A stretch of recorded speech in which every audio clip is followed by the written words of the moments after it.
Chapter 707. Qionyou, shaped like a small yellow dragon with scales and horns, liked music and often squatted on the head of the zither.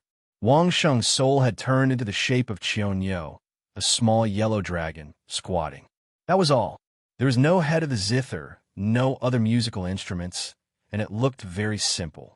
After the transformation of the soul was completed, the next step was the opening of the apertures. As Wang Sheng expected, this time he opened 64 new apertures, and it took a full 2 days and 2 nights.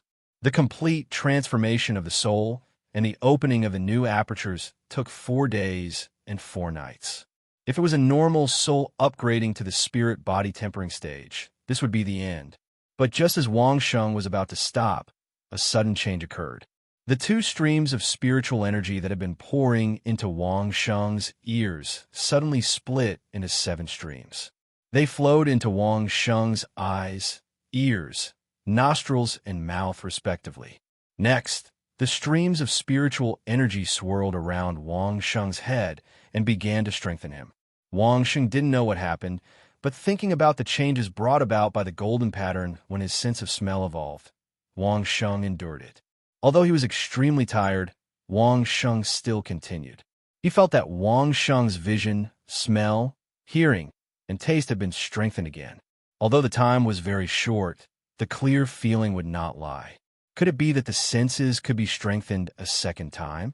Or was this the strengthening function brought by the staff? Or was it a unified and balanced strengthening after the 4 senses were strengthened at the same time? Wang Sheng didn't know, but the feeling of strengthening was very comfortable, and Wang Sheng was reluctant to stop. The duration of the second strengthening was not long, and it was completely over after a little more than 4 hours. At this point, Wang Sheng persisted a little, and seeing that there were no other changes, he finally took the initiative to stop.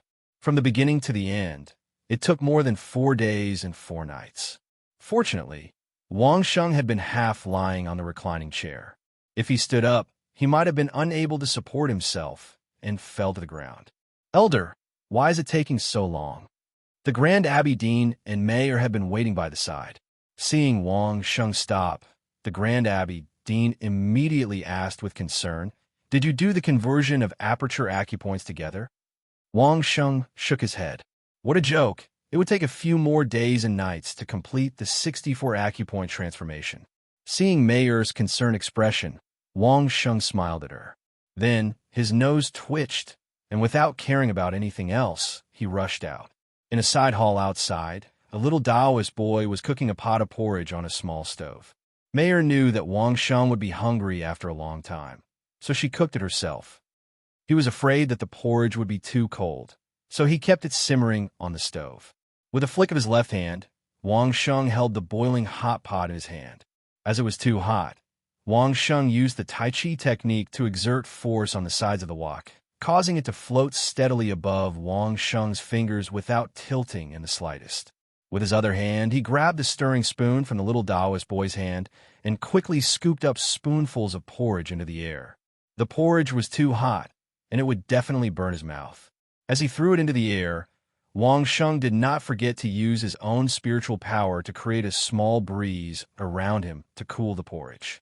When Mayor and the Grand Abbey Dean came out, they saw Wang Sheng's hands flying in the air as if he was performing acrobatics.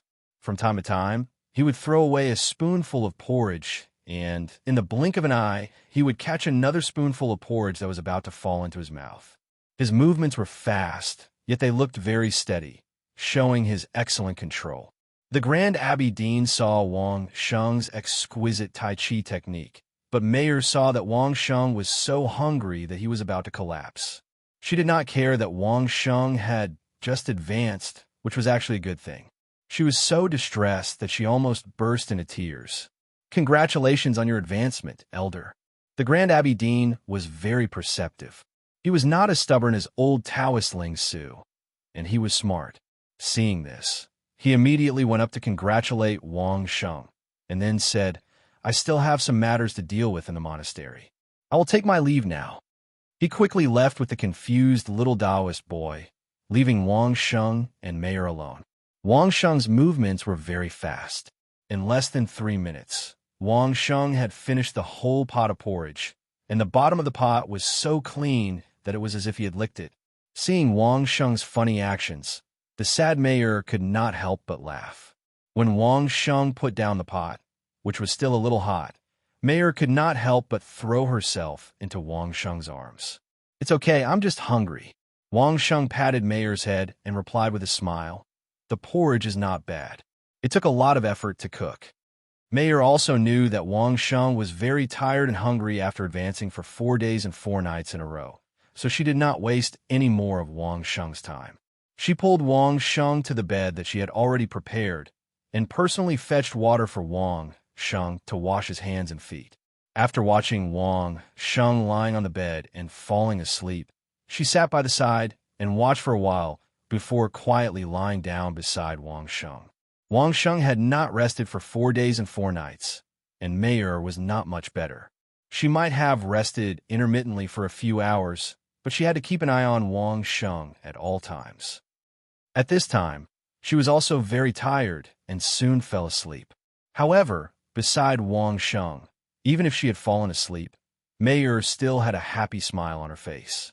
This sleep, Wang Sheng slept for a whole day and night before waking up.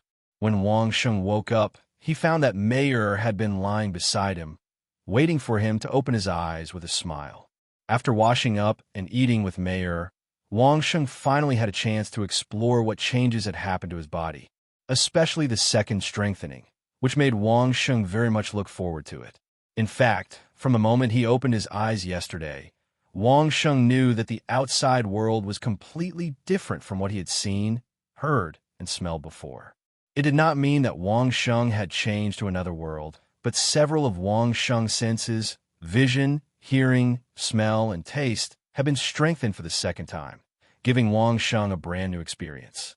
If Wang Sheng could feel 100 points of this world before his advancement, then now Wang Sheng could at least feel 1,000 points of this world. In many cases, ordinary people and even some masters might not feel more than 5 points of this world. A brand new experience. When Wang Sheng looked over, even the layers of colors became richer. If Wang Sheng wanted to, he could even see a hazy halo of light around many objects, be it the dispersion of spiritual energy or heat. With just one hand, Wang Sheng suspected that he would be able to see the same things at night without night vision goggles. His sense of smell had been strengthened again. Just by relying on the smell molecules in the air, Wang Sheng could determine the direction of the source of the smell. This was comparable to those snakes. Chapter 708. There was no need to talk about his taste. Wang Sheng could taste the colorless and tasteless water that ordinary people drank. Unfortunately, he couldn't share this feeling with others. No one had ever reached this level. The person who wanted to poison Wang Sheng was probably going to be very disappointed. It was already very difficult to avoid Wang Sheng's nose. If he could also avoid Wang Sheng's tongue, then this person could definitely be called the best in the world in terms of poison. Wang Sheng's hearing enhancement was the most refreshing because he had only strengthened it on a small scale before. He hadn't experienced such a large-scale spiritual energy tempering. This was also what Wang Sheng wanted to explore the most. It was very strange. In the past, Wang Sheng's senses, especially the sense of smell and taste, could always drive Wang Sheng crazy. In this world, not every place was as fragrant as Mayor's body. A random smell or a bad smell could be magnified hundreds, thousands, or even hundreds of thousands of times in Wang Sheng's body. What was that feeling? Those who hadn't experienced it couldn't imagine it. The things that entered his mouth were just a little bit, a few micrograms, and Wang Sheng could taste it. One could imagine what the dishes made by ordinary chefs tasted like in Wang Sheng's mouth. He was in such torture every day. If it wasn't for Wang Sheng's strong willpower and knowing that these were great benefits to his life, he didn't know if anyone else could persist. Now, when Wang Sheng wasn't paying attention, this magnified feeling seemed to become normal, allowing Wang Sheng to live like a normal person. It was simply wonderful. In other words, this super-sensitive sense could be turned off. This was something that Wang Sheng had never experienced before. Perhaps this was one of the gifts that the second enhancement brought to him. Standing in the Sutrist depository, Wang Sheng could not only hear Mei Er's breathing and heartbeat, but he could also hear the breathing and heartbeat of the Laojun Temple's experts who were hiding outside to protect her. Occasionally, an ant would pass by on the ground, and Wang Sheng could instantly determine the location of the ant. It was as if, as long as Wang Sheng willed it, nothing within a radius of 1,000 feet could escape Wang Sheng's ears. Of course, this function could still be turned off. Otherwise, Wang Sheng would have been woken up countless times. No, he didn't turn it off. Wang Sheng suddenly realized that he could sense whatever area he wanted to sense and hear whatever level of sound he wanted to hear. He would automatically filter out what he didn't want to hear. As expected, there was a surprise after the second strengthening. So that was it. In this way, when Wang Sheng entered the grounds of Thousand Despair, he would only be able to smell the scent of the demonic beasts in his surroundings. As for the stench of the mud that had been rotting underground for centuries, Wang Sheng would be able to ignore it. He wouldn't have to endure the nauseating feeling from the stench. When he slept at night, he would only be alert to the movements of certain experts. As for the insignificant sounds, he could filter them out. Sniffling, looking around, and turning his head, Wang Sheng could already clearly determine how many people were around the Sutra's depository, where they were standing, and their cultivation base. If he was familiar with them, he could tell who it was by smell and sound. If he were to enter the core of the grounds of Thousand Despair, Wang Sheng could already be sure that he would be exactly the same as when he was in the periphery. He would definitely be able to detect the demonic beasts in advance. In terms of safety, Wang Sheng wouldn't have to worry about anything. After waking up, Wang Sheng didn't have time to complete the transformation of the yin-yang cyclones in his acupuncture points. He had just rested and had a meal with Mayer when the Grand Abbey Dean asked a white-bearded old Taoist to invite him to the main hall of the Laojun Abbey, saying that someone wanted to see him. When he rushed over to take a look, Wang Sheng smiled. It was a familiar face. It was the eunuch who ran errands for Wang Sheng when he was about to enter the first manor that Wang Sheng visited.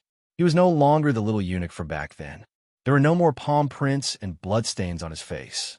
His face was ruddy, and even his clothes had changed into a higher-class supervisor's attire. It was obvious that he had been promoted and made a fortune. "Greetings, Marquis." When he saw Wang Sheng appear, he didn't say a word and immediately paid his respects. Everyone could see that this little eunuch, who had been promoted to supervisor, respected Wang Sheng from the bottom of his heart. Whether it was the tone of his voice or the tone of his actions, there was no sign of the perfunctory nature of being in the palace. It was completely voluntary. "I have received the hand that Marquis promised." The little eunuch supervisor bowed his head to the ground and spoke to Wang Sheng. He didn't hide the excitement in his tone at all. "I'm deeply grateful. In the future, if Marquis has any errands for me, I will risk my life to do it." Wang Sheng was also stunned. Although he had promised this little eunuch to give him the hand of that commander, he hadn't done it yet. Even if old eunuch Shun had spread the news, when the experts from the vassal states rushed to the capital, it wouldn't be so fast. Who had done it? "I am here to report to Marquis." The little eunuch stood up with the help of Wang Sheng's strength. He bowed to Mayer and said, "His Majesty has already issued an edict yesterday to capture a group of rebels who mobilized troops without permission in the suburbs of the capital. The matter involves His Majesty's 2 royal uncles, 3 princes, 1 first-rank official, 12 second-rank officials, and 17 third-rank officials. The leaders have all been imprisoned. The evidence of treason is conclusive. They are only waiting to be beheaded. In addition, Ancestrally also asked me to inform Marquis that Marquis's place may soon run out." In front of the Grand Abbey Master, the little eunuch didn't hide anything. He quickly said to Wang Sheng, "His Majesty has already issued an edict to seal the property of the rebels. We will find a day to confiscate it. The properties of the families in the suburbs that were harassed will be compensated one by one. Ancestrally is afraid that Marquis's home is not prepared enough to store so many things. So he asked me to bring a message to Marquis so that Marquis can prepare early." The ancestor Li that the little eunuch spoke of must be Supervisor Li, one of the three great priests. What did Supervisor Li mean by asking the little eunuch to bring this message? What else could it mean? Wasn't it because the emperor realized his mistake and decisively took action to capture those who coveted the Runzi workshop, exterminate them, confiscate their property, and prepare to compensate Wang Sheng? It seemed that the emperor was still smart. He knew what kind of impact Wang Sheng would have if he cooperated with the duke, so he tried his best to eliminate it. If he had known this earlier, why did he pretend to be deaf and dumb? Why did he have to make Wang Sheng bear this reputation? Since it was a cooperation, they should advance and retreat together. The emperor must have thought of this. Thank you. Come to the marquis's residence when you have nothing to do. Wang Sheng thanked the little eunuch and said, when you go back, tell Supervisor Li that there is no need to accuse them of being rebels. Just say that they coveted the Runzi workshop. I will bear this reputation. Mayor, tell Uncle Lu to prepare in advance. After instructing the little eunuch, Wang Sheng turned to Mayor. Otherwise, I really can't let it go. Chapter 709. The little eunuch left in a joyful mood. He wanted to go back and tell Ancestor Li the good news. Although he did not know what Master Ho meant, it must be a good thing since Master Ho asked him to bring it back. If Ancestor Li was happy to hear the news, he might get a lot of benefits. It seemed that as long as he followed Master Ho, he would have a bright future. After the little eunuch left, Wang Sheng said to the Grand Abbey Dean, Abbey Dean, find a few disciples who know what's good. When the compensation comes, pick out the good stuff and send it to the Laojun Temple first, especially the stuff that could be used in the Land of Thousand Despair. The Grand Abbey Dean didn't seem to care much about money, but the campsite in the Land of Thousand Despair was very important. Therefore, the Grand Abbey Dean didn't refuse. He nodded his head sincerely and said, all right. In his heart, he remembered the elder's kindness.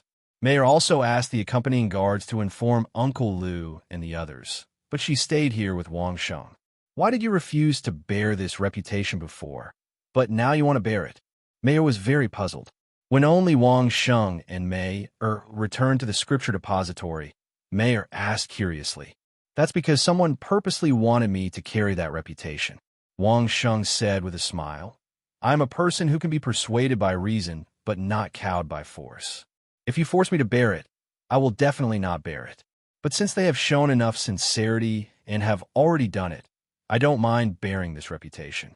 After all, cooperation always comes with a price. And it's not bad to bear this reputation. What's the benefit? Mayor asked. If anyone else wants to target the moisturizing workshop again, they'll have to think twice.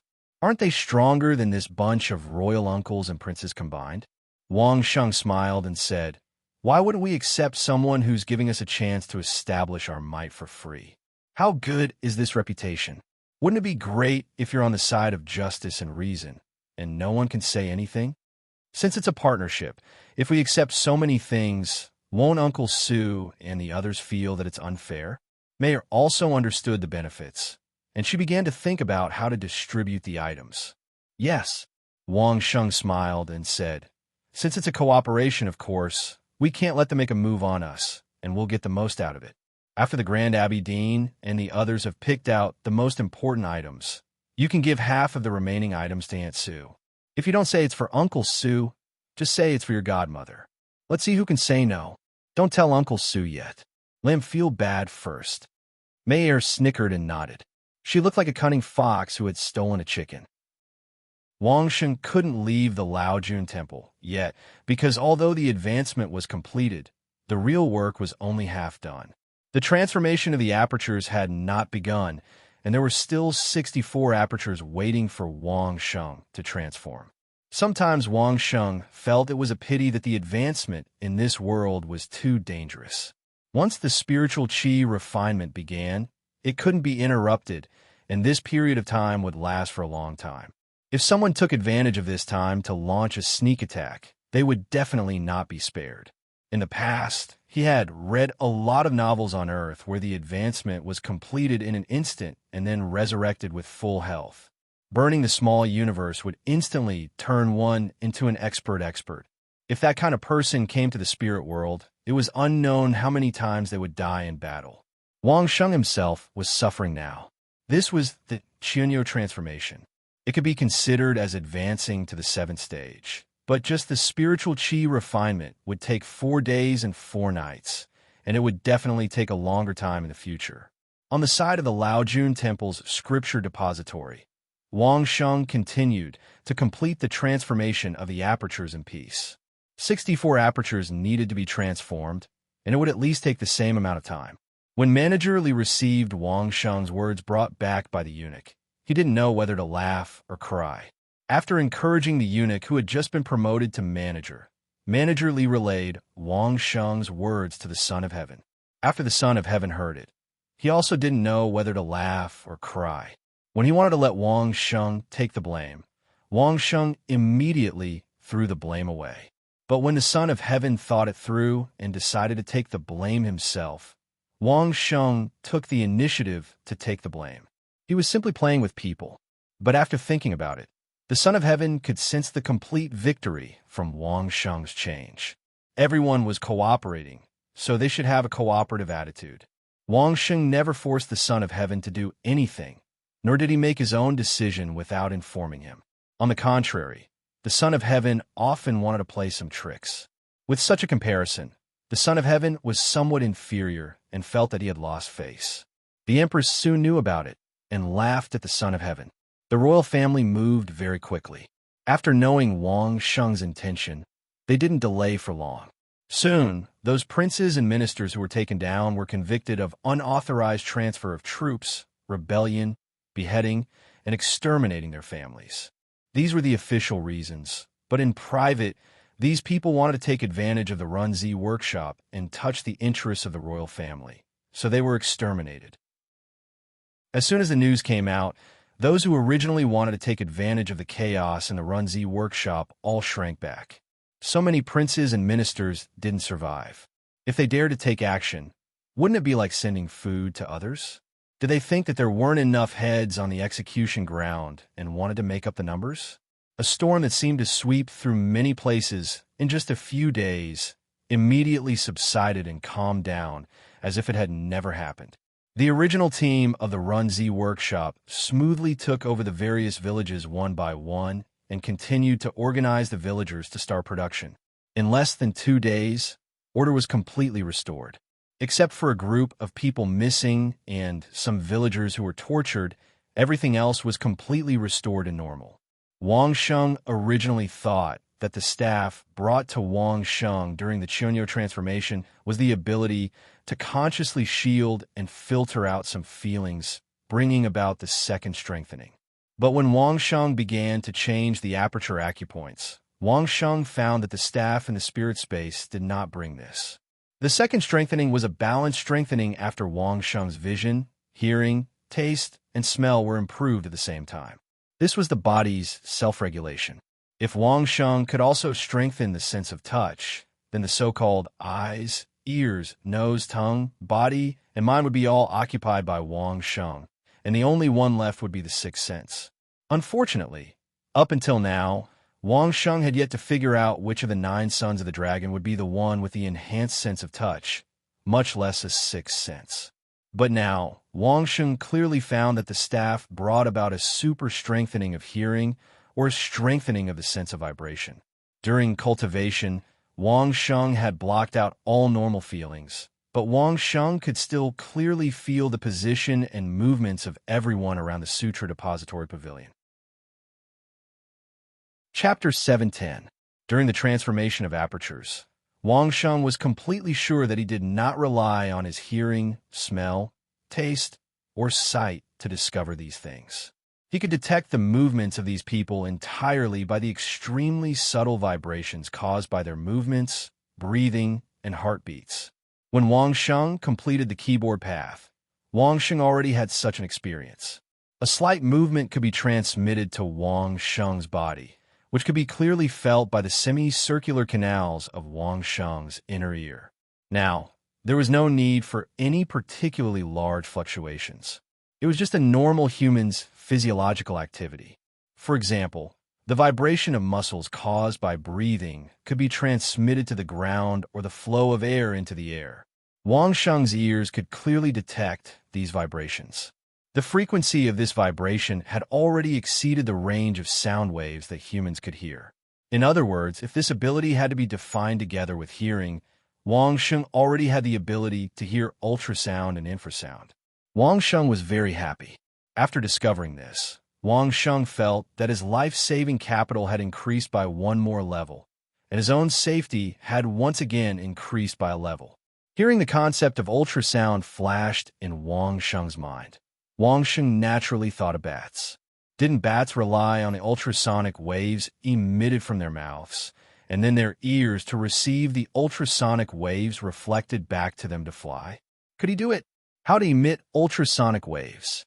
Wang Sheng instantly thought of the Buddhist incantation of 9 words, especially the Xing formula. For a long time, the Xing formula was used to resonate with the surrounding environment's spiritual qi. If he ignored it and directly released the vibration frequency of the Xing formula to the highest, beyond the range of human hearing, would it be the ultrasonic waves formed by spiritual qi? Wang Sheng was not sure about this. He could only wait until the apertures were transformed and then slowly experiment. But with this idea, Wang Sheng became more and more expectant. If he could really do it, even if Wang Sheng was in the dark, he could still move freely without being affected. This should be a nightmare for Wang Sheng's enemies, right? Now, Wang Sheng could enjoy the joy of the aperture acupoint conversion with a very happy mood. It had to be known that Wang Sheng's current total number of acupoints had already reached an unprecedented 128. Excluding people like old Taoist Ling Su, it could be said that the number of acupuncture points Wang Sheng had now surpassed the common sense of this world. Even a genius among geniuses, an evildoer among supreme-grade geniuses, could open 10 apertures each time they advanced. So, when he reached the peak of the legendary realm, he would only have 90 apertures, which was 38 less than Wang Sheng. Seeing the acupoints turn into Taiji yin-yang vortexes one by one, Wang Sheng began to ponder what kind of cultivation technique he should cultivate. Wang Sheng's cultivation was very extreme. It was either a very low-grade cultivation technique that required very few acupuncture points because Wang Sheng had very few acupuncture points. Either it was the most profound cultivation technique that required the most acupoints, because Wang Sheng's acupoints had already exceeded the limit. The only cultivation technique that could truly adapt to the number of acupoints was the time when Wang Sheng completed the Taowu transformation and maintained it at 64 acupoints. Wang Sheng did not know about the cultivation techniques of other sects. But Wang Sheng had browsed through almost all of the cultivation techniques that the Tao sect's Grand Supreme Elder had created. The most profound kind only required 81 acupuncture points. Even if Wang Sheng cultivated the purest Taoist cultivation method, he still needed 47 more acupuncture points. What kind of cultivation method should I use to cultivate these extra acupoints? Even the 64 doppelgangers had not finished deducing the battle consciousness of the little person. Then, what kind of cultivation method did he cultivate during this period of time? Could it be that he was cultivating 2 at the same time? Cultivating 2 at the same time?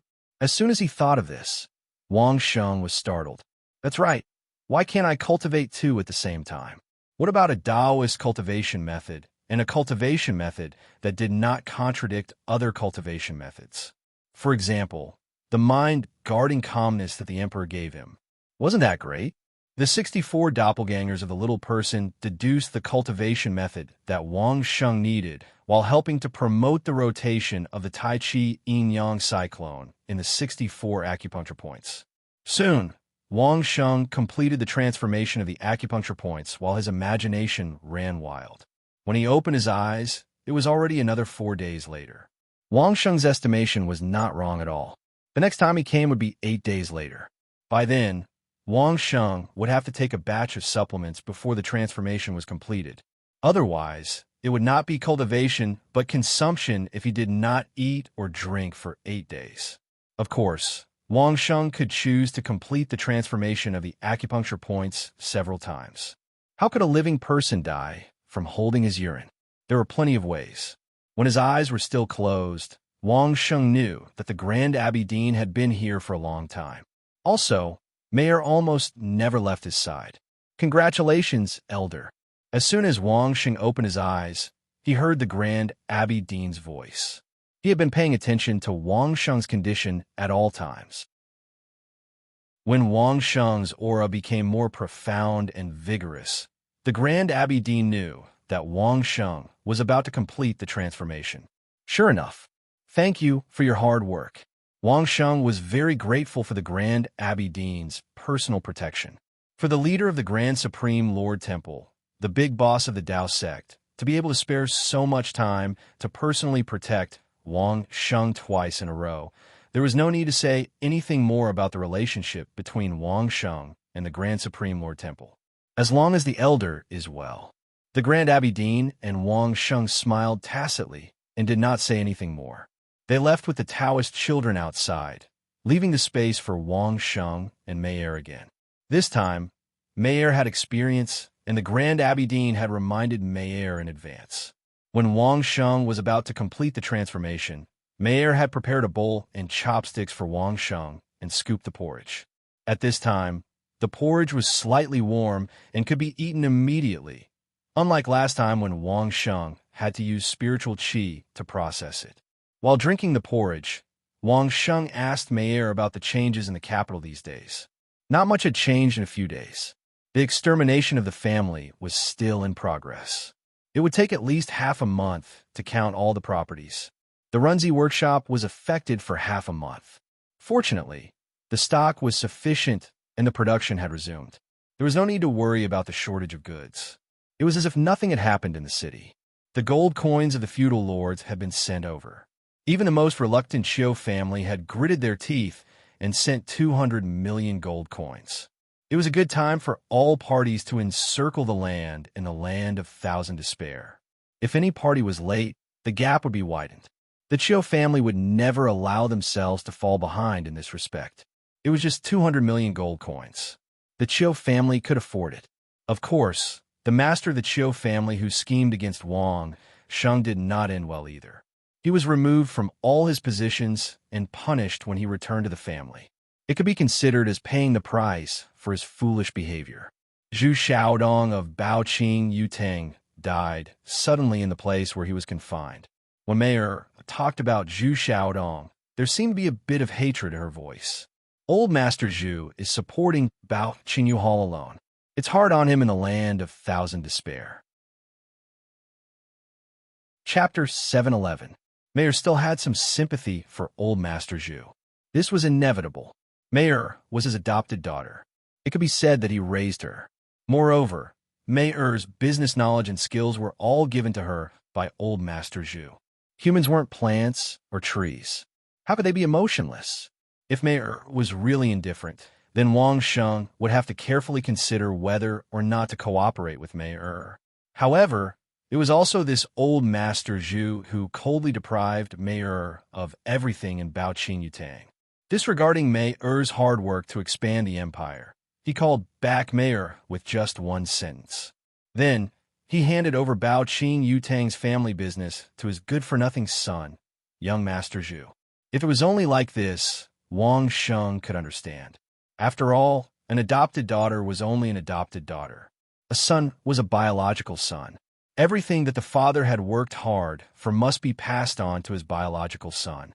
This thinking was not wrong. Wang Sheng couldn't point out anything wrong. However, when Zhu Xiaodong came to power, the first thing he wanted to do was to put Mayer to death. That was a different matter. You can use mediocre people to get the position, but you still have to get rid of people who are stronger than you. Wang Sheng politely declined. Perhaps for Baoqing Yutang, Mayer was a threat at all times. It was best for her to die. However, Wang Sheng and Mayer had a tacit understanding. He would rather cooperate with Mayer than with Baoqing Yutang. Mayer brought her own team out.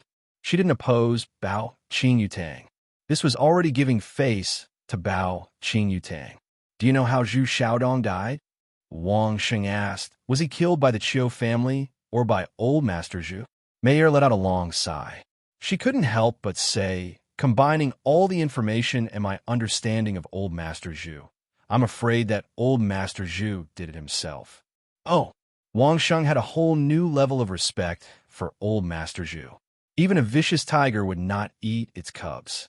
To be willing to take the initiative to get rid of this good-for-nothing son of his to appease the anger of the Qiu family and preserve Baoqin Yutang, he was indeed a character.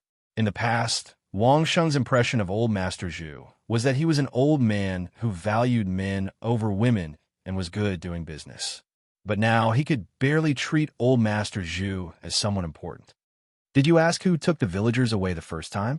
Currently, Baoqin Yutang and Wang Sheng did not have any interaction. Wang Sheng no longer cared about them and turned his attention to the people who targeted Runzi workshop. We haven't found out yet. Mayer shook her head. When we go back, we'll investigate carefully. There must be some clues left behind. There's no need to go through so much trouble.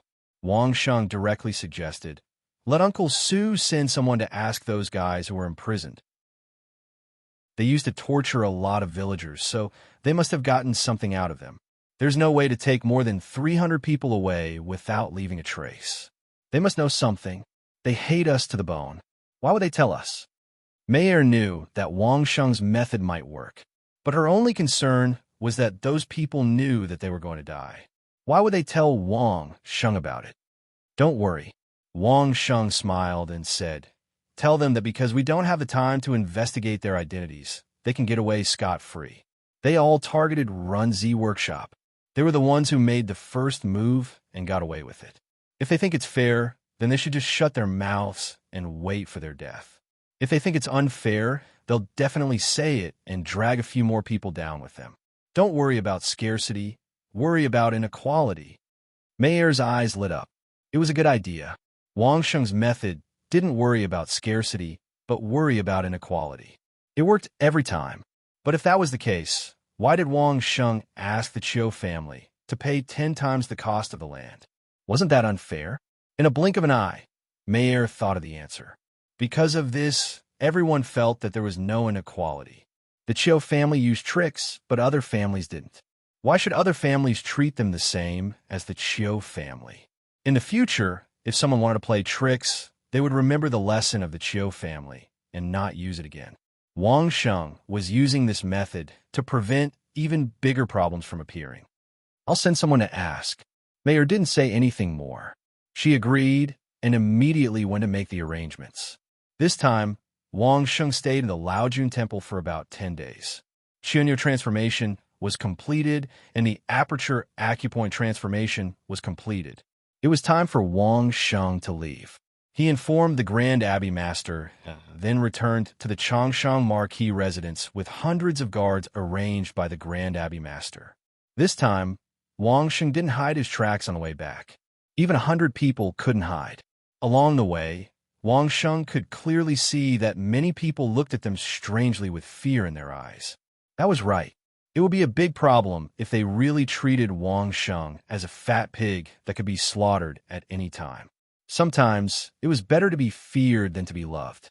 The first thing Wang Sheng did when he returned to the Marquis residence was to be dragged by Master Yu to listen to the results of the past 10 days.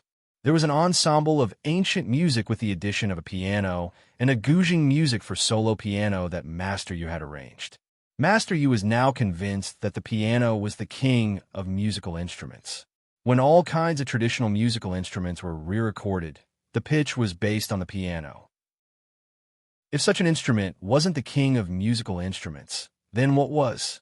This time, Wang Sheng's ears were strengthened by the Qianyu transformation, so they were not just a little stronger. In the solo piano, Wang Sheng heard 8 parts that weren't harmonious enough.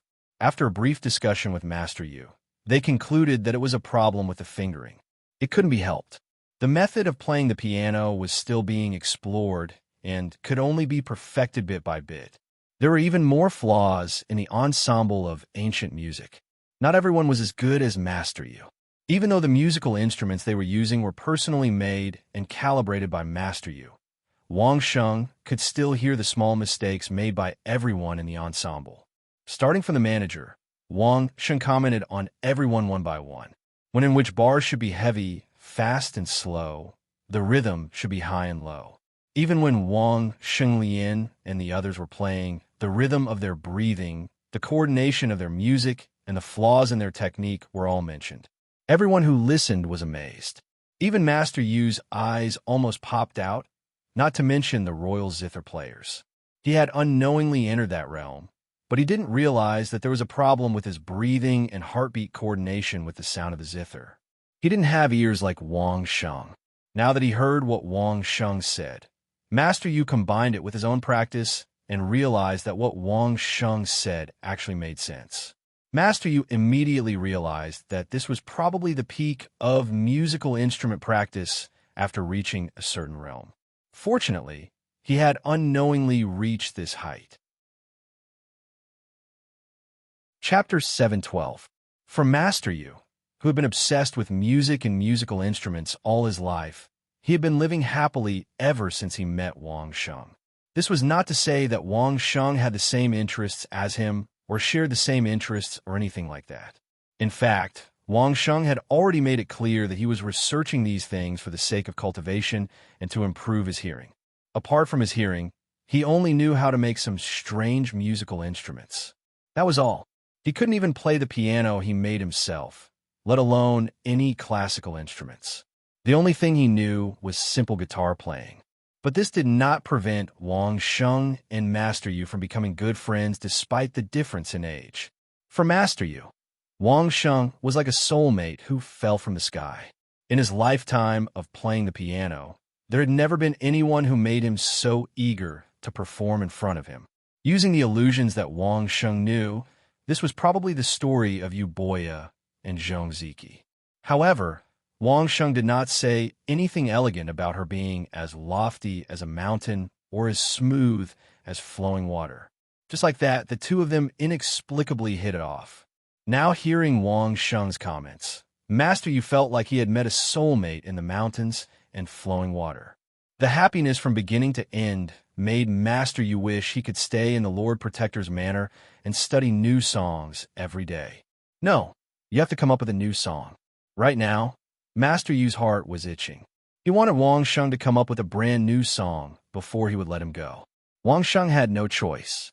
Master Yu was old, and his shameless gesture of asking for a song was harder to resist than Mayer's whining. He had no choice but to agree. After thinking for a while, Wang Sheng felt it was better not to come up with any powerful piano music. There were many famous songs, but the style was not suitable. It would take time for him to adapt.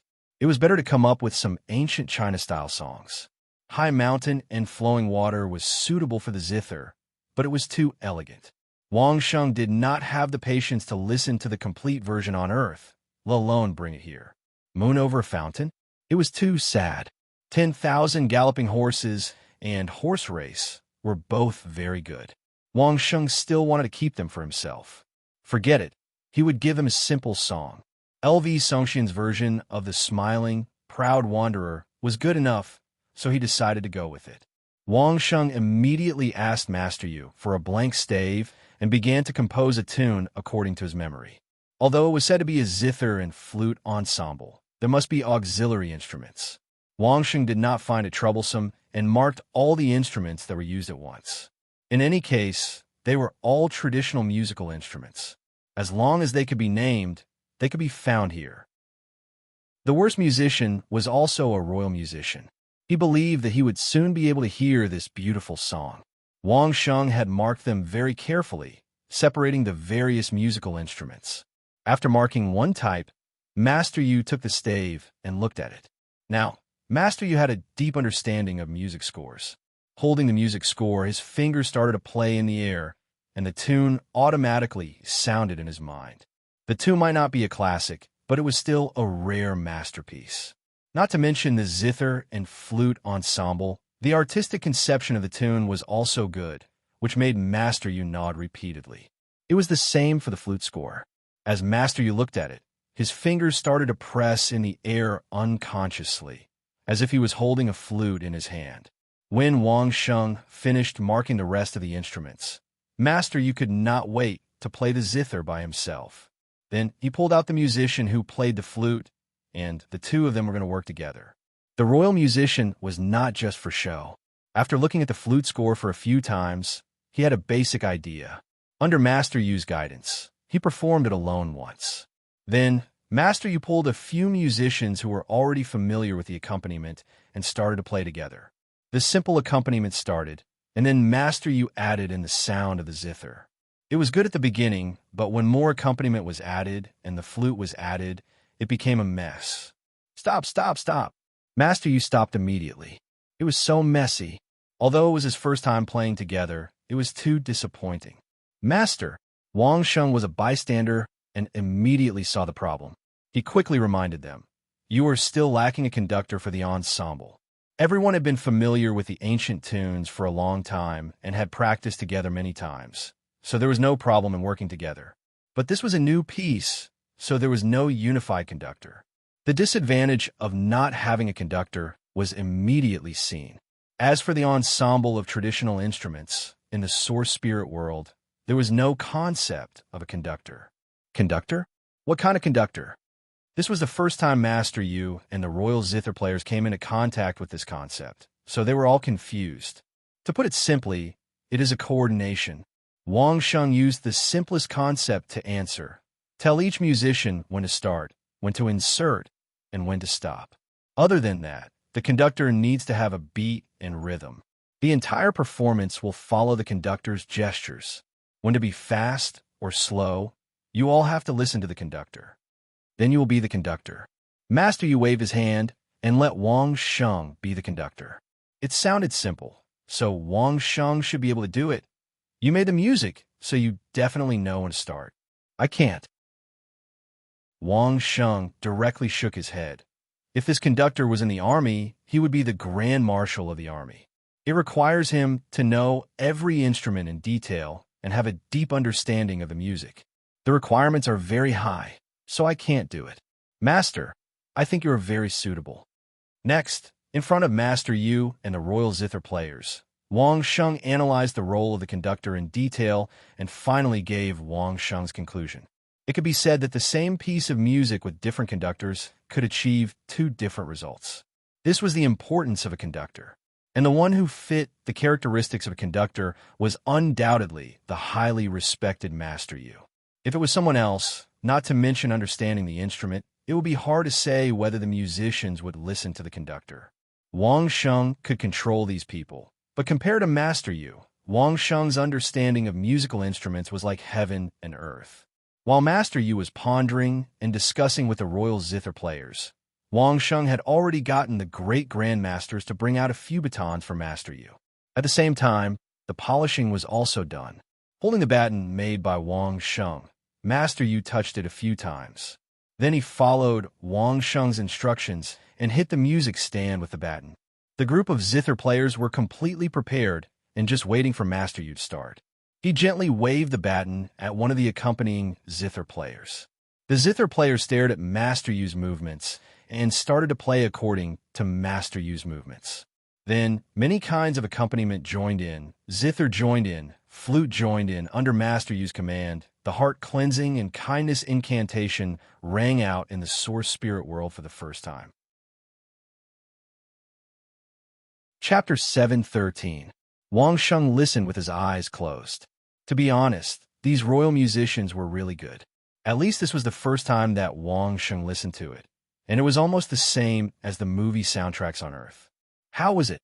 Master Yu asked Wang Sheng after the performance, suppressing his excitement. This is not up to me to comment. Wang Sheng smiled and said to Master Yu, "This is your responsibility as the conductor. How is the overall performance of the piece? How well each musician cooperates with you as a conductor, and which parts of the performance are not perfect, whether it is the tempo or the speed. I need you as a conductor to give me your comments so that I can improve the next time I work with you." Seeing that Master Yu was still suspecting him of slacking, Wang Sheng continued, "After you have finished your internal review, I will talk about my feelings as a bystander." Glancing around at the musicians who were waiting for their comments, Wang Sheng smiled and asked, "Is this the order and the principle?" "Yes, internal review first." Master Yu was satisfied, and so were the musicians. Right in front of Wang Sheng, Master Yu started to scold the musicians without holding back. This was Master Yu's style. He had to be strict when he gave instructions. The musicians who were scolded were happy to be scolded by Master Yu. It was their honor to be scolded by Master Yu like this. Others didn't even have the chance to be scolded. After scolding everyone's individual shortcomings, mistakes in cooperation with the team, and mistakes in coordination with Master Yu's gestures, Master Yu and musicians looked at Wang Sheng eagerly, waiting for Wang Sheng's comments. Strike while the iron is hot. Do it again according to what Master Yu said and corrected. Wang Sheng ordered without hesitation. I still haven't thought about it. Listen to it again to get the feeling. No one said anything else. Master Yu immediately directed everyone to perform again. As for whether or not people would suspect that Wang Sheng didn't have anything to back it up and was using this opportunity to stall for time, anyone who dared to think this way definitely didn't want to stay in this team anymore. Not long ago, Wang Sheng had pointed out everyone's shortcomings one by one. His words were meaningful, and his words were always on point. Was this something that someone without any substance could say? Since Master Ho said that he hadn't thought it through, it must be a very important flaw. Just as Wang Sheng said, strike while the iron is hot. The second time, the effect was obviously much better. The appearance of a new role like a conductor also required a process of getting used to it. Even though Master Yu was highly respected and no one had any objections, he had always played alone in the past. Now that he had to follow the rhythm of Master Yu's baton, he still needed to adapt. When Master Yu summarized internally again, his tone was much better. He was no longer scolding. Not to mention Master Yu, all the musicians could clearly feel the change that was like they had been reborn. They treated Master Yu's comments as an imperial edict, and they looked forward to Wang Sheng's comments more and more. When everyone looked at Wang Sheng again, Wang Sheng finally opened his mouth. I won't say anything about the technique of playing alone. Wang Sheng deliberated over his choice of words before turning to the others and saying, while I was listening, I discovered a small flaw. How should I say it? I feel that the overall sound is very weak. Weak? Everyone was confused. How could he say it was weak? This piece is obviously a combination of a zither and a flute, so the zither and flute are definitely the main characters. There is no doubt about this. Wang Sheng recalled the feeling of listening to a symphony orchestra on Earth and said slowly, however, the sound of the accompaniment is a little weak. It's not that your volume is low, nor is it a problem with the musician's music, but it lacks a kind of reverberation. Reverberation? It was also Master Yu's first time hearing this word. He couldn't help but ask, what is that? It's the effect of the same instrument that needs more than one person to play, Wang Sheng answered. Any symphony orchestra on Earth would not be called a symphony orchestra if it didn't have dozens of violins and dozens of cellos. Although the sound of every instrument is similar, it is impossible for every instrument to be exactly the same. Wang Sheng continued to explain. Take the eru as an example. When more than 10 eras play the same song, the sound effect will be slightly more reverberating compared to a single eru. With Master Yu's level, he immediately realized that this was different from the music he had enjoyed before and instantly fell into deep thought. A reverberation effect caused by more than one person playing the same instrument. As he pondered, he seemed to have imagined the feeling of so many people playing the same instrument. He slapped his thigh and said, that's right. Standing up, Master Yu was about to let these people test it out. But when they looked at him, they realized that it was probably not possible to test it out now. There was only one musician for each instrument, and Master Yu himself hated people who didn't master one instrument and had to learn more instruments. Where did he find people to test this effect for him? Yes, I have a few old friends. Call them over. Master Yu began to think about what kind of people he should find. Since he had been reminded by Wang Sheng to this point, it was definitely not enough to rely on these royal musicians. He needed to find a group of masters to test it out. Yes, let them bring their disciples as well. Wang Sheng coughed softly, and Master Yu immediately snapped out of a state of mumbling. Looking at the group of royal zither masters staring at him, he thought for a moment. It wasn't a bad idea to work with him these days. At the very least, these little fellows respected him and were obedient. Since that was the case, it wasn't a bad idea to give them some benefits. Each of you is allowed to bring 2 people here. Master Yu is not an unreasonable person.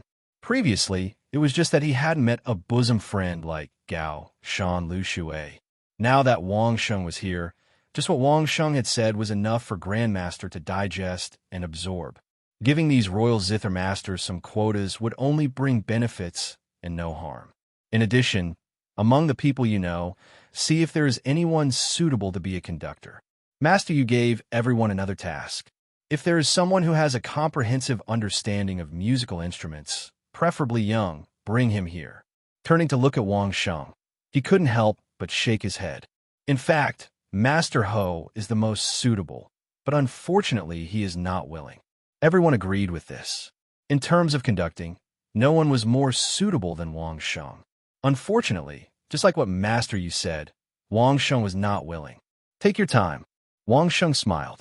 You guys take your time to find people to test it out. I will first complete the accompaniment of the people language. When everyone is here, play it out. Chapter 7:14. When it was just Wang Sheng and Master Yu, Wang Sheng gave Master Yu a thumbs up. Other than Master Yu, there was no one else who could command so well for the first time. Master Yu was very proud, especially in front of Wang Sheng. He didn't hide his happiness at all. He kept urging Wang Sheng to compose more songs, but Wang Sheng could only nod. What else could he say? Fortunately, composing new songs took time, so it was normal that Wang Sheng didn't take them out immediately. After dealing with Master Yu, Wang Sheng finally got some peace and quiet. He could go back to his practice room to think about his cultivation method and experiment with the combination of the Xing formula and ultrasonic hearing.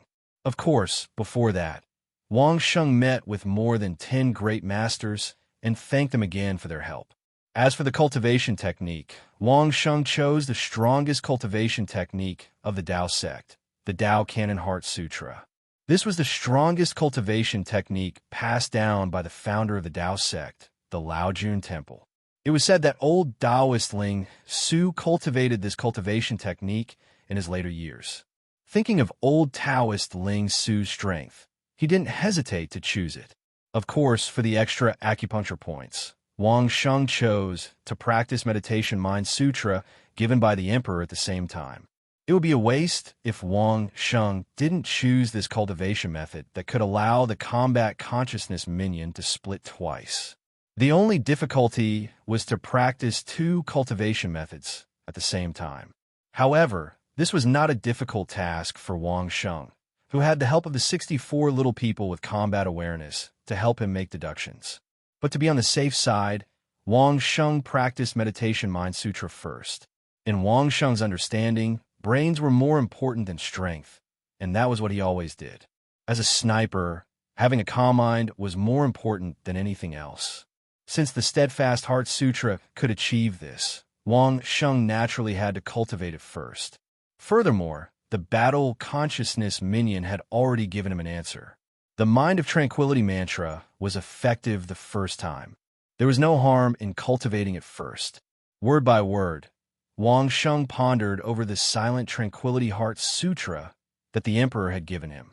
Combined with the combat awareness and the cultivation experience that the little person had passed on to Wang Sheng, Wang Sheng only used 2 nights to easily complete the Silent Tranquility Heart Sutra.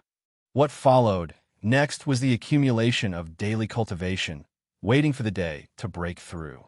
The Heart Sutra of Taoist canon was much more complicated.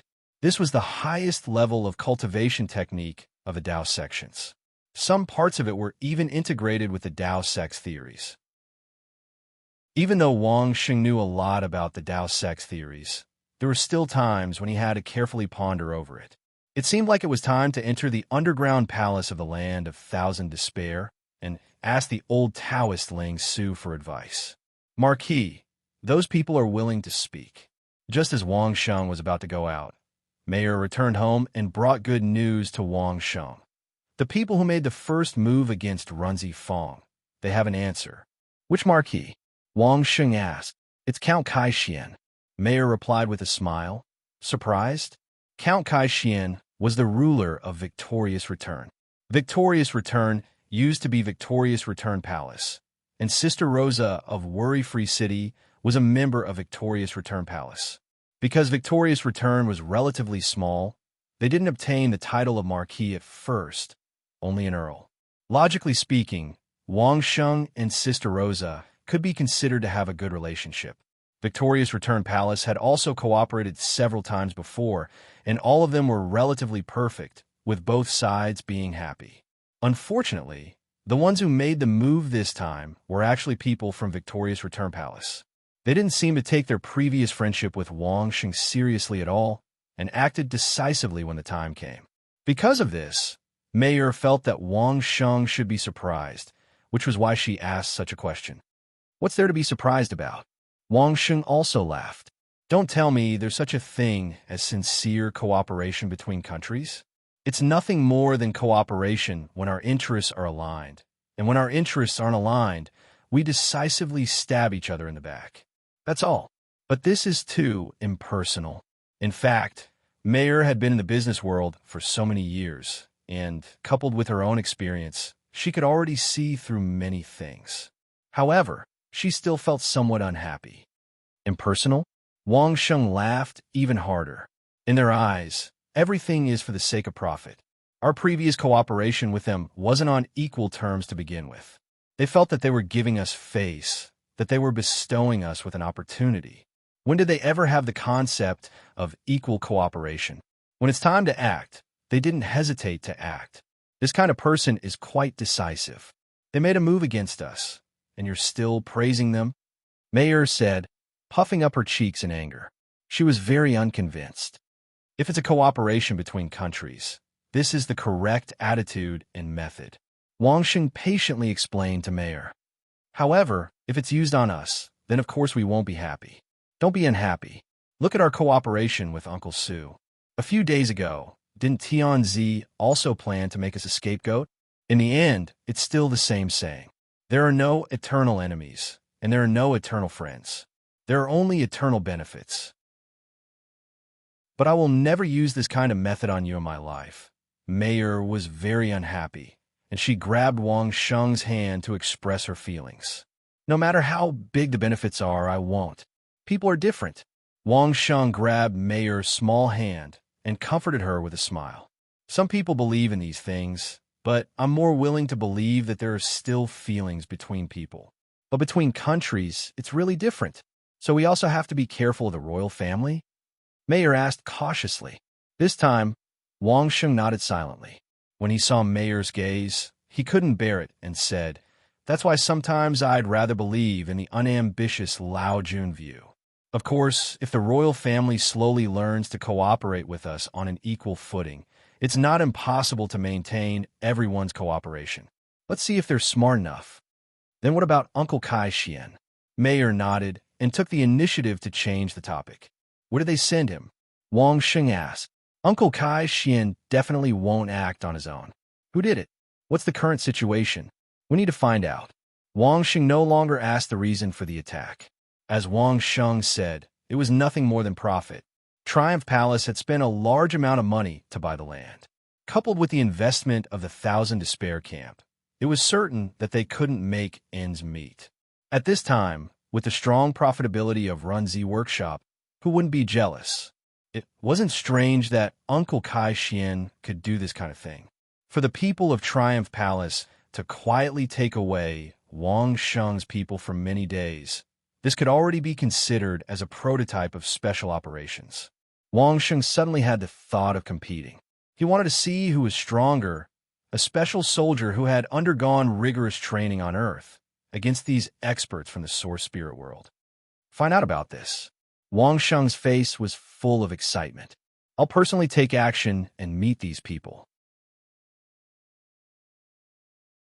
Chapter 715. Victorious Palace was originally considered a secluded sect, but it was different from those sects that were completely hidden from the world. There were still disciples active everywhere, so it could barely be considered a semi-secluded sect. After the Son of Heaven carried out the grand ceremony of enfeoffment, Victor Palace couldn't sit still as they watched the several great clans establish their own territories and were bestowed the title of Marquis. Together with several other hidden sects, they also occupied their own territories and established their own territories. Compared to those established great clans, Victoria's palace didn't have many experts. However, this was more than enough for them to establish their own vassal state and dominate a region. The villagers of the moisturizing workshop were currently gathered in a large manner in Victoria's return. In order to avoid the pursuit of the experts in the capital, he was very careful in the beginning. He moved at night, and his speed was also slow. It was only when they were out of the capital that they started to feel better. However, when they passed by other vassal states, they had to be careful. Once the news spread and people knew that these people were the craftsmen of the Runzi workshop, they would know what measures the vassal states would take. Victoria's Return Palace wasn't the only one who coveted the moisturizing Z workshop. It could be said that apart from Qian Xinyuan and the moisturizing Z workshop, as long as they were doing business, there wasn't a single person who wouldn't have their eyes set on the moisturizing Z workshop. Which of the vassal states wasn't green with envy? It was just that he could somewhat endure it.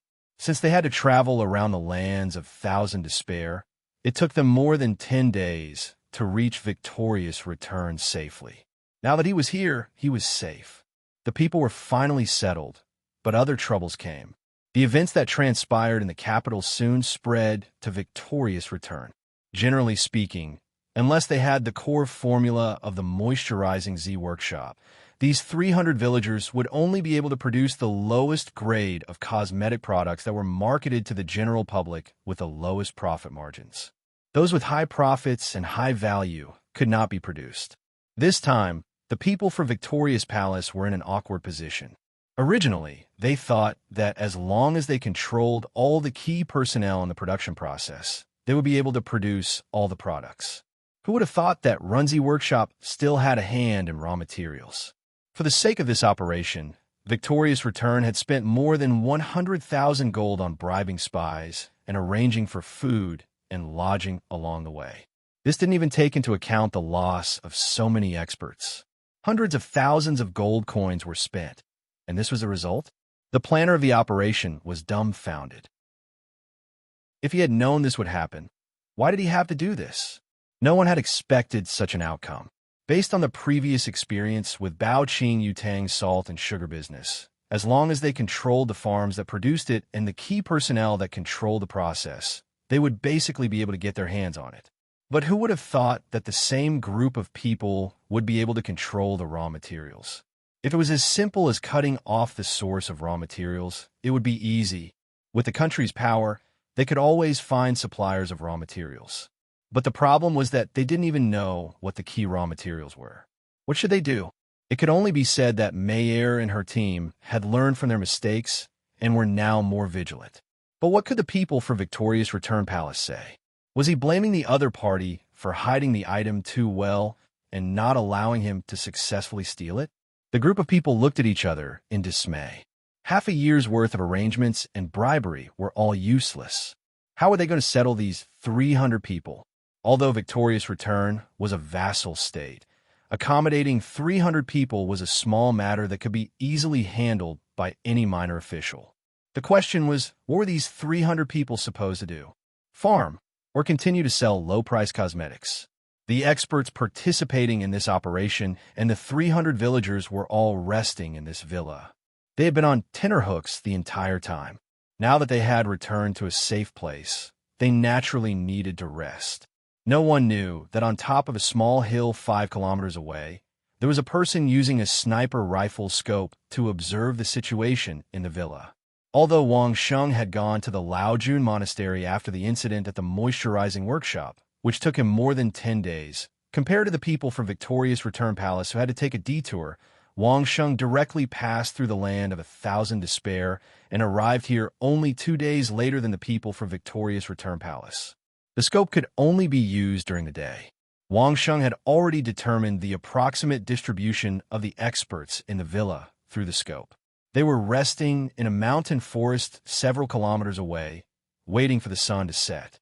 2 or 3 in the middle of the night, was when people were the most tired, and it was also the best time to launch a surprise attack. Wang Sheng was already somewhat excited. After coming to this world for so many years, this was the first time he had carried out a large-scale special operation. Moreover, the target was a villa with over 100 experts. It wasn't that he hadn't done this before, but usually the target was only one person. Wang Sheng simply wasn't satisfied. As night fell, Wang Sheng approached the villa in the dark.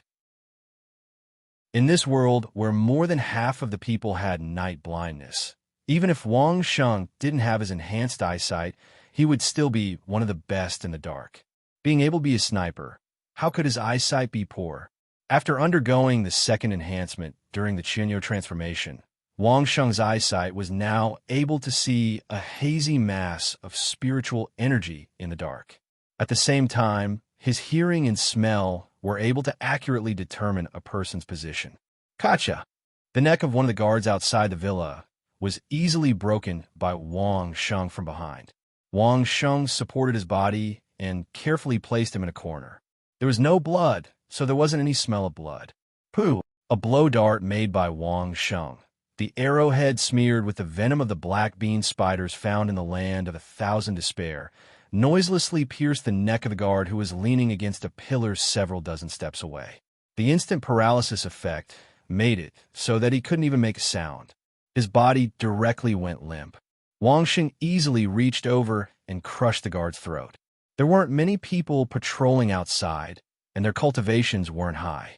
There were only a dozen of them, but they were easily dealt with by Wang Sheng one by one.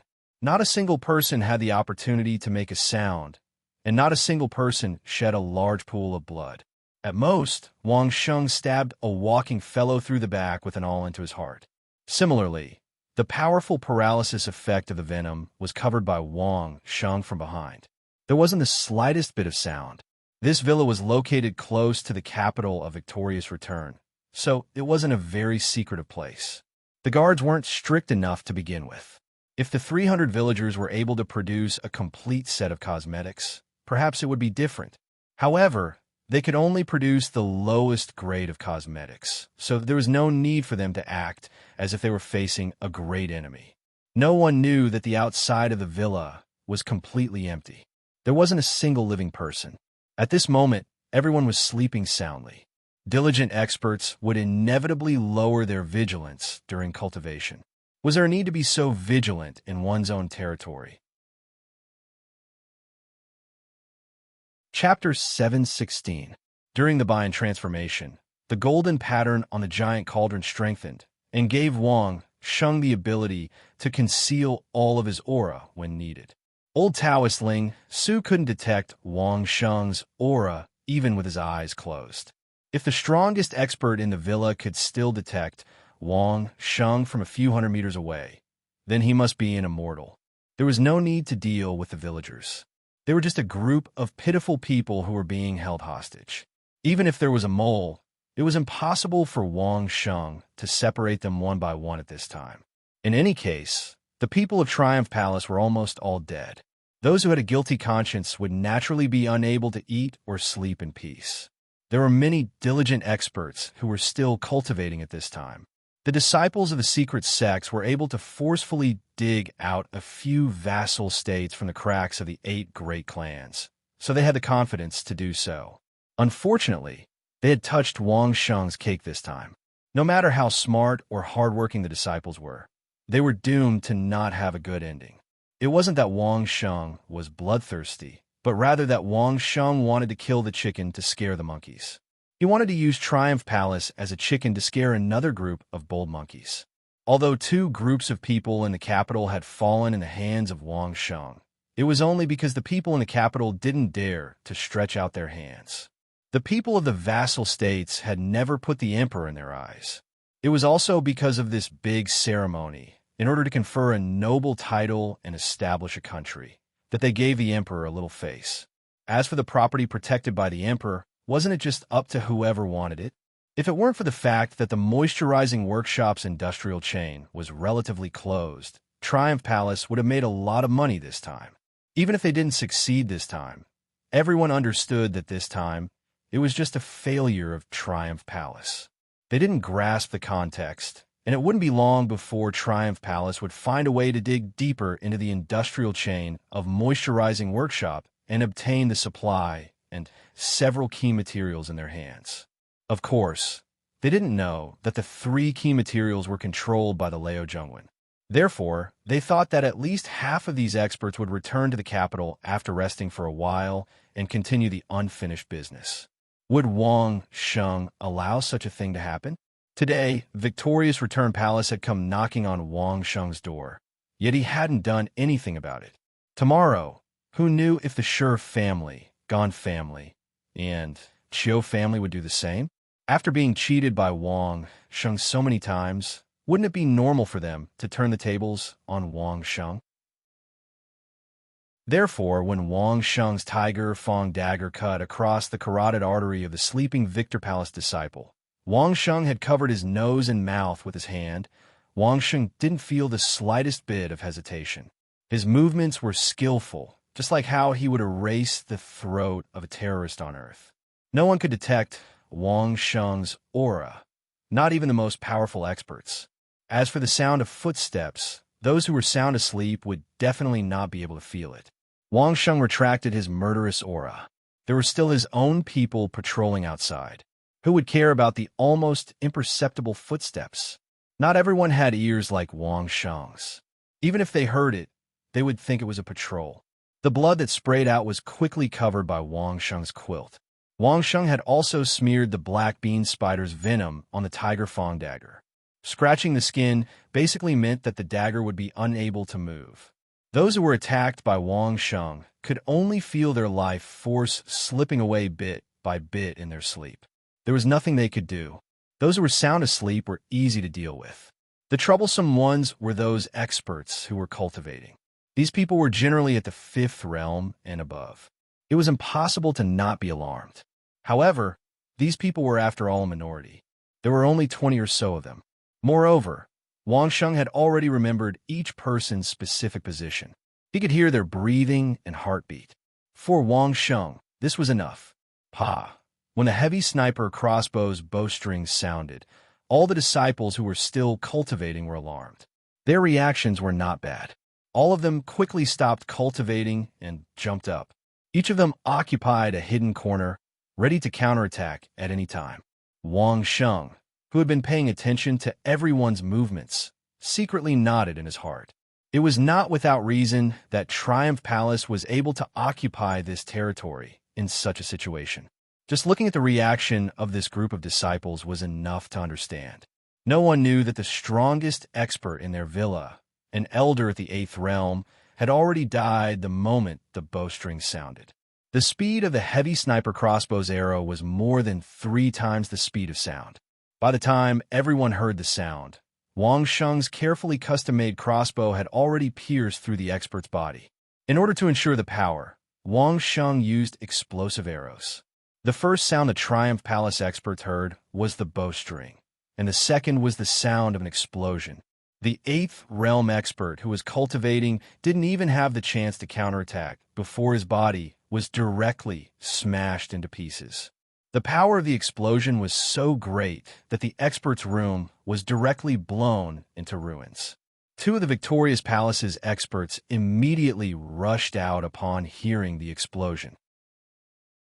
However, what greeted them wasn't the patrolling disciples, but rather 2 heavy arrows that had been silently fired at them. 2 seventh realm experts were not worthy of using explosive arrows. Fine steel heavy arrows were more than enough. The 2 heavy arrows were separated by more than 10 seconds. After the first one died, the second one immediately found a hidden corner. But it was useless. The second arrow still accurately found his head. After piercing through the pillar he was hiding in, it pierced through his head. The remaining Triumph Palace experts heard the screams and rushed out again. They constantly shouted and cursed, hoping that the enemy would show up and fight with them face to face. Unfortunately, the result was the same. Wang Sheng didn't reveal the slightest trace of his whereabouts and was directly killed by the heavy sniper crossbow. The remaining people also understood that a strong enemy had arrived after hearing the screams of their companions.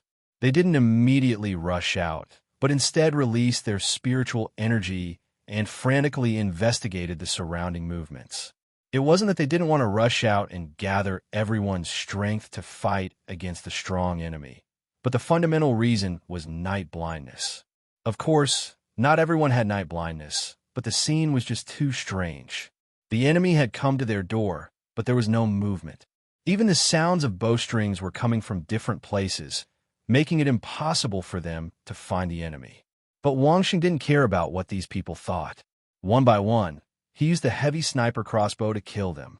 Everyone could only hear the continuous sounds of bowstrings and screams, but they had no idea where the enemy was, especially when the familiar screams came from a fellow disciple who was more powerful than them. How could they dare to casually show up and attack? Amidst the darkness, Wang Xing easily killed off the last expert for Victoria's palace. To be on the safe side, he walked around the villa and activated his senses to the limit. After confirming that there were no more experts around, he slowly left the villa. From start to finish, not more than an hour had passed. After dawn, the trembling villagers dared to go out to see what was going on. When they saw so many dead people, they were all scared out of their wits. With no one guarding them, the villagers also knew that they were in big trouble. Several of the leaders discussed among themselves, and taking advantage of the fact that no one had discovered them, they quickly packed up some valuables from the villa and hurriedly fled. It wasn't until 2 days later that the situation in the villa was discovered by the Triumph Palace disciples on duty.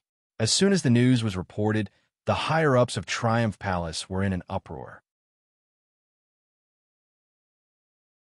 Chapter 717. No one knew better than the higher-ups of Triumph Palace what the people in the villa did. But now, more than 100 corpses were lying in the villa, and the villagers who were brought back from the capital had disappeared without a trace. What exactly happened? The experts of Triumph Palace immediately rushed to the villa and began to investigate the cause of death. Soon, Triumph Palace came to an accurate conclusion. More than a dozen of them were killed while on patrol. It was silent and didn't attract the attention of the people inside the villa, because there was also a group of people who were killed while they were asleep. If the people inside were alarmed, these people definitely wouldn't be able to sleep. The remaining people seemed to be on guard, but none of them were able to escape. For disciples wanted to escape, but none of them were able to escape the boundary of the villa. Those who were on guard were basically hit by hidden weapons. If everyone guessed correctly, they should have been killed by a single arrow, including the 8th-stage disciple with the highest cultivation. However, that disciple was directly blown to pieces, and his body was no longer complete. They could only barely recognize him from some fragments. In this kind of situation, everyone thought about it and finally concluded that there was only one person who could be identified, and that was ever-victorious Marquis, Wang Xing. Because just over half a year ago, the Dai family's great elder was shot to death by a heavy arrow from a few miles away. The power of the explosive arrow matched the traces of the 8th-stage disciple's death very well. If it was Wang Xing, then everything could be explained. Why did Wang Xing wipe out all the people in the villa in one fell swoop? Why did the villagers disappear? There was no need to investigate the cause. The higher-ups of Triumph Palace were very clear about it. It was only at this time that Uncle Victor Return realized the lingering fear. If Wang Xing also aimed the same thing at him, what would the consequences be? Fortunately, it was only in the capital's palace, and the palace wasn't as conspicuous as the Dai family's. It was built halfway up the mountain, and there were no high points in the surroundings. Otherwise, he might have had his head blown off in his sleep. That day, Uncle Victor Return no longer dared to casually show his face, for fear of becoming a target for Wang Xing's sniper. Not to mention Uncle Victor Return, even the ministers of Triumph Return were on high alert and didn't dare to go out easily. If they really had to go out, then even if they kept the protective array open, it would not be enough. That kind of wordless fear, from top to bottom of Victoria's Return Palace, was stirred up by chickens and dogs. No one would be any better off than the higher-ups of Victoria's Return Palace if they were threatened by a weapon that could take a person's life from miles away. Uncle Kai Xian was about to go crazy. If he had known that things would be so troublesome and that Wang Sheng was so vengeful, why would he bother with Wang Sheng's business? If they had the time and energy, why not open a few more salt works and produce more sugarcane in bulk? Now, not only did they not reap any benefits, more than 100 experts had died, and their own lives were also in danger. Although Kai Xianbo had already entered the legendary realm and hadn't reached the peak, but he was still at the intermediate stage of the legendary realm. In terms of cultivation, Wang Sheng certainly wasn't his opponent. The problem was that Wang Sheng had a heavy sniper crossbow. Dai Clan's great elder was also at the intermediate legendary realm, but so what? Wasn't he still shot in the head by an arrow from a few miles away? Was his head harder than that of the Dai Clan's great elder?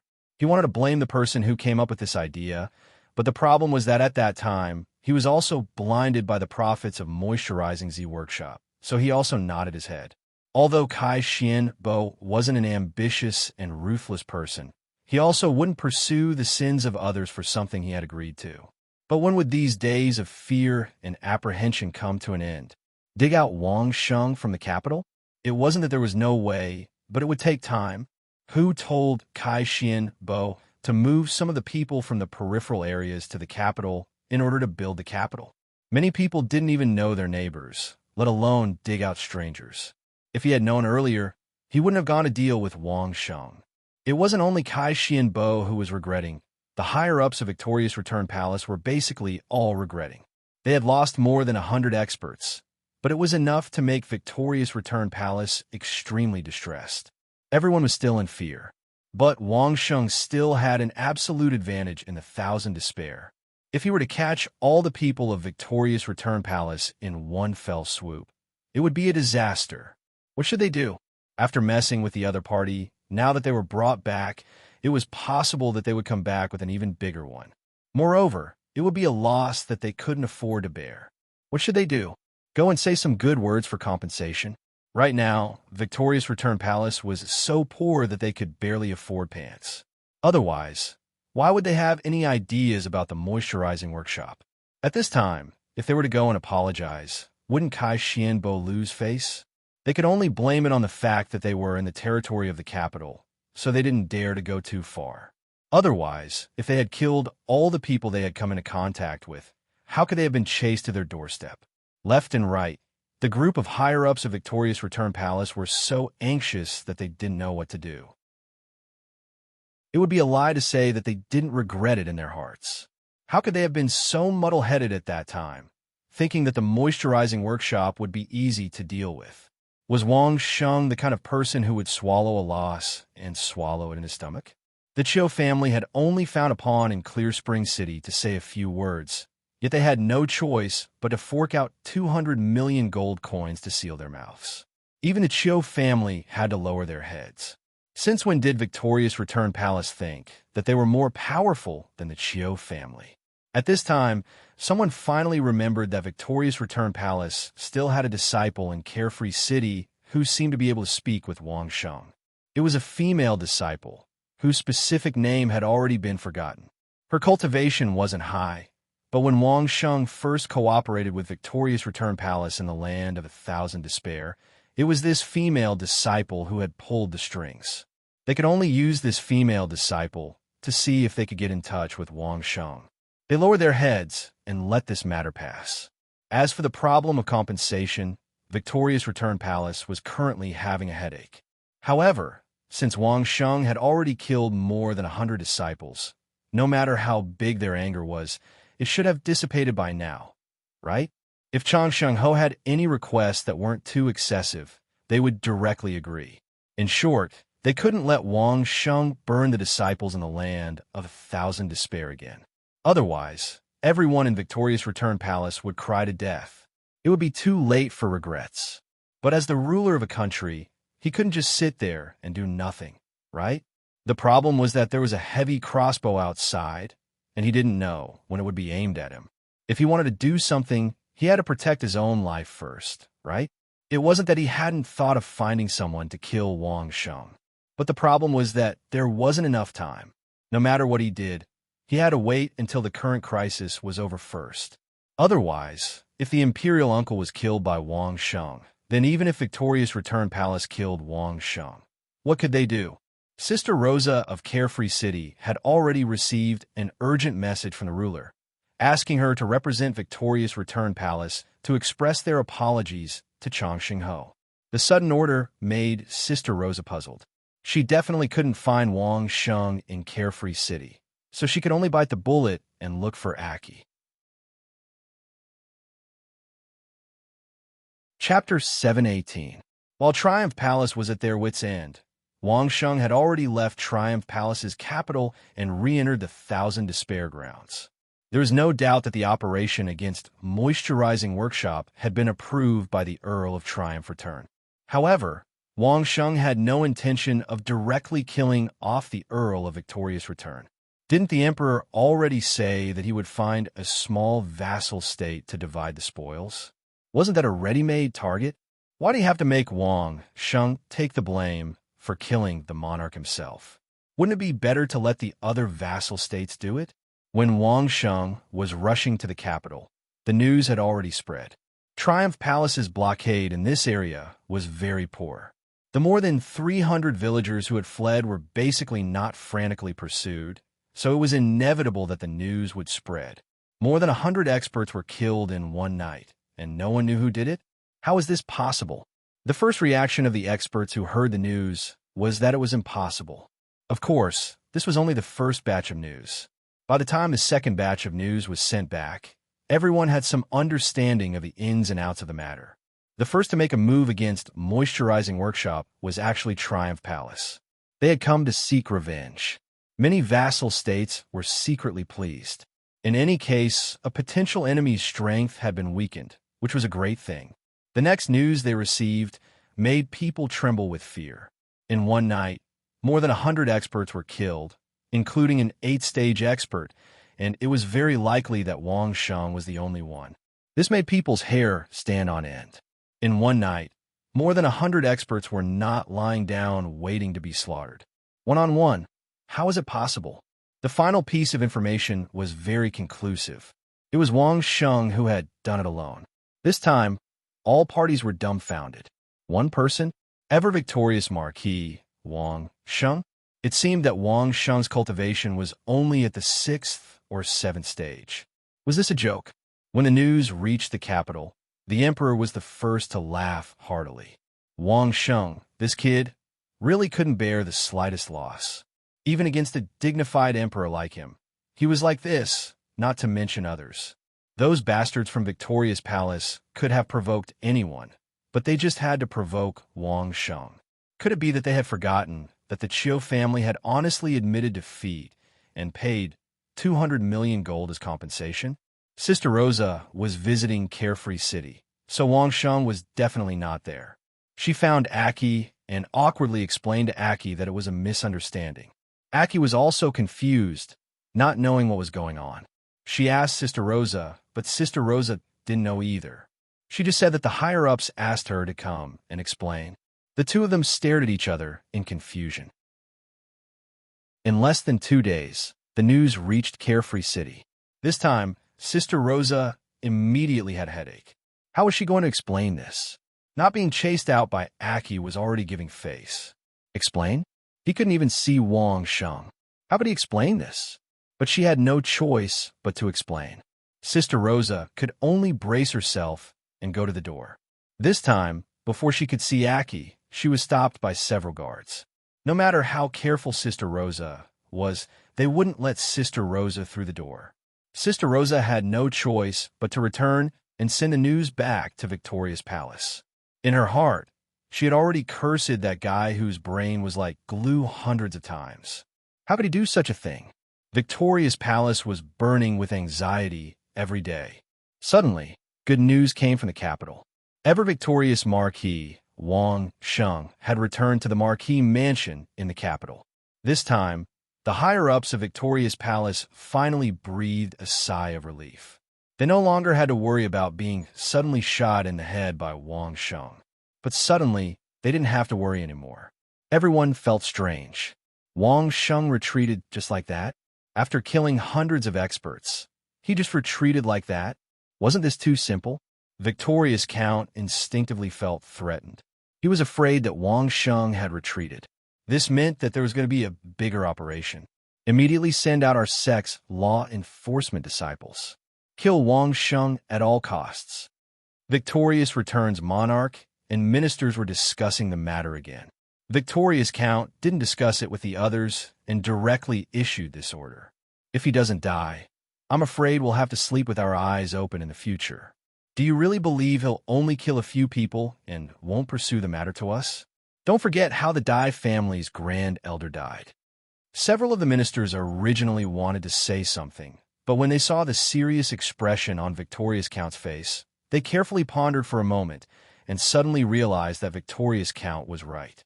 It seemed that Wang Sheng had never easily let go of someone who made decisions. If Wang Sheng didn't die, they would be the ones to die. Before, they couldn't find Wang Sheng's whereabouts, so they didn't dare to act blindly without thinking. But now that Wang Sheng had returned to the capital, the law enforcement disciples could act without restraint. This time, Victorious Return was determined to put Wang Sheng to death. Wang Sheng had just returned to Hofu. He hadn't even had the time to meet with Mei when the Son of Heaven impatiently sent someone to deliver a letter. Tomorrow, he invited them to the opposite house as guests. The Son of Heaven was probably curious and wanted to know what had happened during this time. Early the next morning, Wang Sheng brought Mei to the opposite house as promised. During the time he was away, the government had perfectly carried out the great task of confiscating the property and exterminating the entire clan. They checked the account books and sent them to Chongqing Hofu. In the past few days, Mayor had been busy checking these things. After paying her respects to Uncle Sue, Mayor excitedly went straight to the back garden to find Aunt Sue. This time, she had a secret mission to show filial piety to her godmother. There was a large pile of good things from the confiscation of the property, about half of the total. However, this news couldn't be known by Uncle Sue, who told him not to stand on Wang Sheng's side at the critical moment. The Son of Heaven and Steward Zhou were still there. Wang Sheng drank with the two of them, and then simply told them what he had done in Victorious Return. However, as for the specifics of how he killed them, Wang Sheng didn't say, only telling them the result. This is an opportunity. After Wang Sheng finished speaking, he ignored the somewhat depressed expression of the Son of Heaven and said, "Last time, didn't you want to find a small vassal state to divide up? Isn't this a ready-made one? What's the reason?" The Son of Heaven suddenly became excited and asked with his eyes wide open. Everyone in the world can see that the Nourishing Z workshop is related to the royal family, right? Wang Sheng directly glanced at the Son of Heaven in a very bad mood and said, "What a good name, disrespecting the Son of Heaven. Moreover, taking out 2 dukes' titles, this kind of fame and profit, are you afraid that no vassal state will be tempted?" The Son of Heaven had already decreed that men were not allowed to enter the Nourishing Z workshop. If this had nothing to do with the Son of Heaven, no one would believe it. The Son of Heaven stroked his beard and began to ponder the pros and cons. The reason was a bit interesting, but after all, it still wasn't grand enough. After all, it sounded like the Son of Heaven's private affairs, and it was a bit difficult to say it out loud. "I'll stay in the capital for the next few days." Wang Sheng looked at the Son of Heaven and continued to say, "If you were the Count of Victorious Return, would you let me off easily after I killed so many people and threatened the lives of the disciples in the land of 1,000 despair?" The Son of Heaven's eyes also lit up when he heard this sentence from Wang Sheng. Chapter 719. What if they don't make a move? The Son of Heaven was excited for a while, then frowned. The Chiu family was blackmailed by you for 200 million gold coins, but didn't they do anything? Are you stupid? Wang Sheng directly scolded the Son of Heaven. "If they don't make a move, won't you?" The Son of Heaven laughed twice and no longer said anything. Steward Zhou's gaze was already looking elsewhere, as if he didn't hear what Wang Sheng just said. All right, the Son of Heaven thought of another matter. If they annex a feudal vassal, after obtaining great benefits, the feudal vassals will become addicted to annexing, and their strength will become stronger and stronger. What should we do then? Fighting will definitely weaken their strength. Wang Sheng didn't believe that the Son of Heaven didn't think of this. He rolled his eyes and said, "At least in the next 10 to 20 years, the feudal vassals will at most have a bigger territory and a larger population, but their strength may not increase." The Son of Heaven had actually considered this point, and he also came to the same conclusion. The problem was, what about 10 to 20 years later? This long period of time was enough for the feudal vassals to digest their new territory and cultivate the next generation of people. If the royal family didn't have a greater improvement by then, their living space would probably become smaller and smaller. Enfeoffment, Wang Sheng said without hesitation. Directly give those feudal vassals a few titles of marquis and let them give it to their sons or meritorious officials. If you give them titles, they will definitely be grateful to the Son of Heaven, right? With titles, won't those feudal vassals think of ways to give them some land? Wonderful. The Son of Heaven slapped his thigh and exclaimed. He had already given them titles. Those fellows would more or less give some land, right? Moreover, it wasn't the Son of Heaven giving titles to others, but giving them a few blank imperial edicts for them to fill. On it, there was a blank space for the land, and they had to fill it. You can give it, or you cannot give it. Anyway, the Son of Heaven's sincerity is right there. If you don't give it, maybe your own son will object. Giving it to one's son was fine, or giving it to one's meritorious officials was fine as well. As long as the fief was given, the opening would be opened. Let alone a few vassal states. Even a large piece of land would gradually be divided, becoming smaller and smaller. Did they really think that there were no different voices within the family? Tianzi was full of praise for Wang Sheng's idea. He drank several cups with Wang Sheng and seemed very excited. Don't take out so easily. There has to be a reason, Wang Sheng advised. In any case, just use this opportunity to hint that as long as you benefit from dividing up victorious return, you'll be given the title of Duke. As for those who are already dukes, you'll be given the title of Earl or Viscount. Don't give too much at once. Take it slow and control the tempo. Tianzi nodded his head. If he couldn't even do this, how could he be the Tianzi for so long? Everyone was beaming with joy during the meal, and they were just short of singing songs.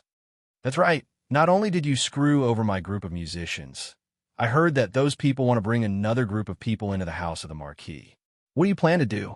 Speaking of singing, the Son of Heaven thought of the team of musicians he had given to Wang Sheng and asked casually, I don't believe you don't know. Wang Sheng continued to retort until Tianzi couldn't say a word. Only then did he say, didn't they tell you that I made a band? Wasn't it originally all of them? Why do they need so many people? Tianzi was purely curious. Of course, he knew that Wang Sheng had made a band. If it wasn't for the fact that the band was full of experts, would Tianzi be able to talk to Wang Sheng so calmly? A brand new band, brand new music, we need a lot of people. Wang Sheng didn't explain in detail to Tianzi. He just said, you should have heard the rumors. The songs they play are not bad. After a few months, they will give you a special performance. There are also 2 new instruments. When they are done practicing, they will be sent to you. That's good. I will wait.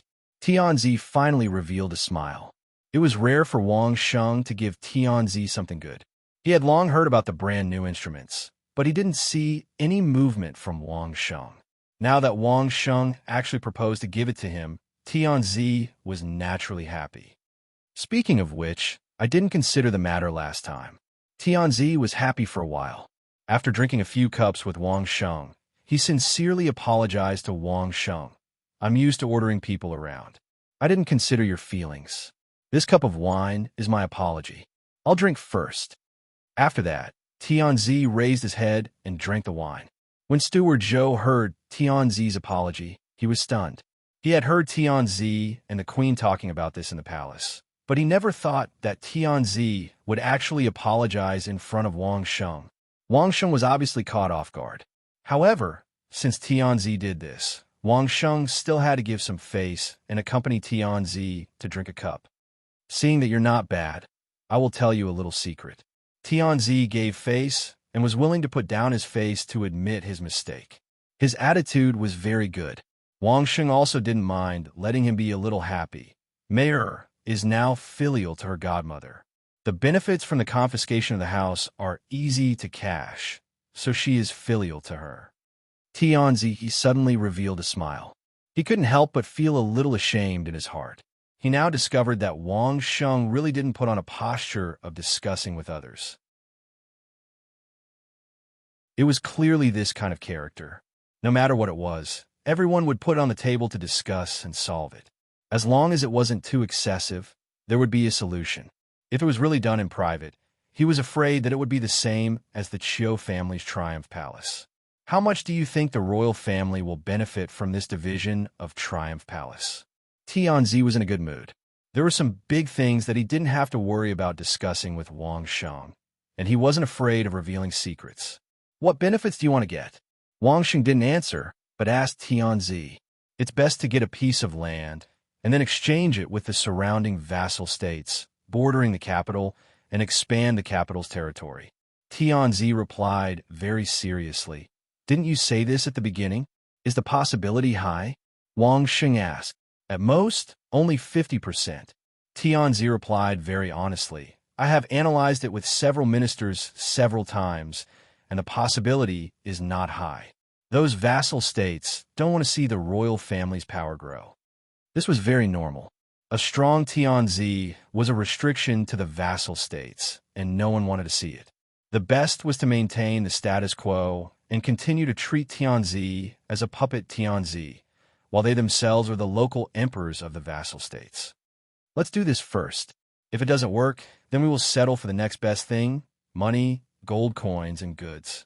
Wang Sheng thought about it and replied, I believe they will not be stingy with these. You can use these wealth to slowly build the capital into an economic and cultural center.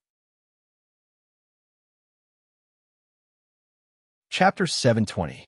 Economic and Cultural Center. Tianzi suddenly heard this unfamiliar term and couldn't help but widen his eyes. Why do you say that? What is an economic and cultural center? To put it simply, no matter where the people are, when they think of making money, the first place they think of is the capital city. Any big business, the head office would think of opening in the capital city. Anything good can be bought in the capital city. This is the economic center. Wang Sheng couldn't explain such a big concept at the moment, so he could only use the simplest words to describe it. Listening to Wang Sheng's description, it was as if a magnificent scene had appeared in front of Tianzi's eyes. The capital was bustling with traffic, people rubbing shoulders, and goods flowing everywhere. It was simply like heaven. If it really reached that point, the capital city could be said to be a mountain of gold and a sea of silver. Just by relying on taxes, the royal family could cultivate a group of loyal masters and loyal troops. At that time, what about the cultural center? Tianzi asked again. If the economic center could already see such benefits, then wouldn't the cultural center be even more attractive? Tianzi wasn't illiterate and understood to what extent culture could influence people. In terms of cultivation, although the royal family has a lot of martial arts, it's impossible to make them public, right? So, in addition to cultivation, as long as people think of learning, they would think of the capital city and come to the capital city. This can barely form the prototype of a cultural center. Wang Sheng was still concise and comprehensive. Prototype, Tianzi thought for a moment.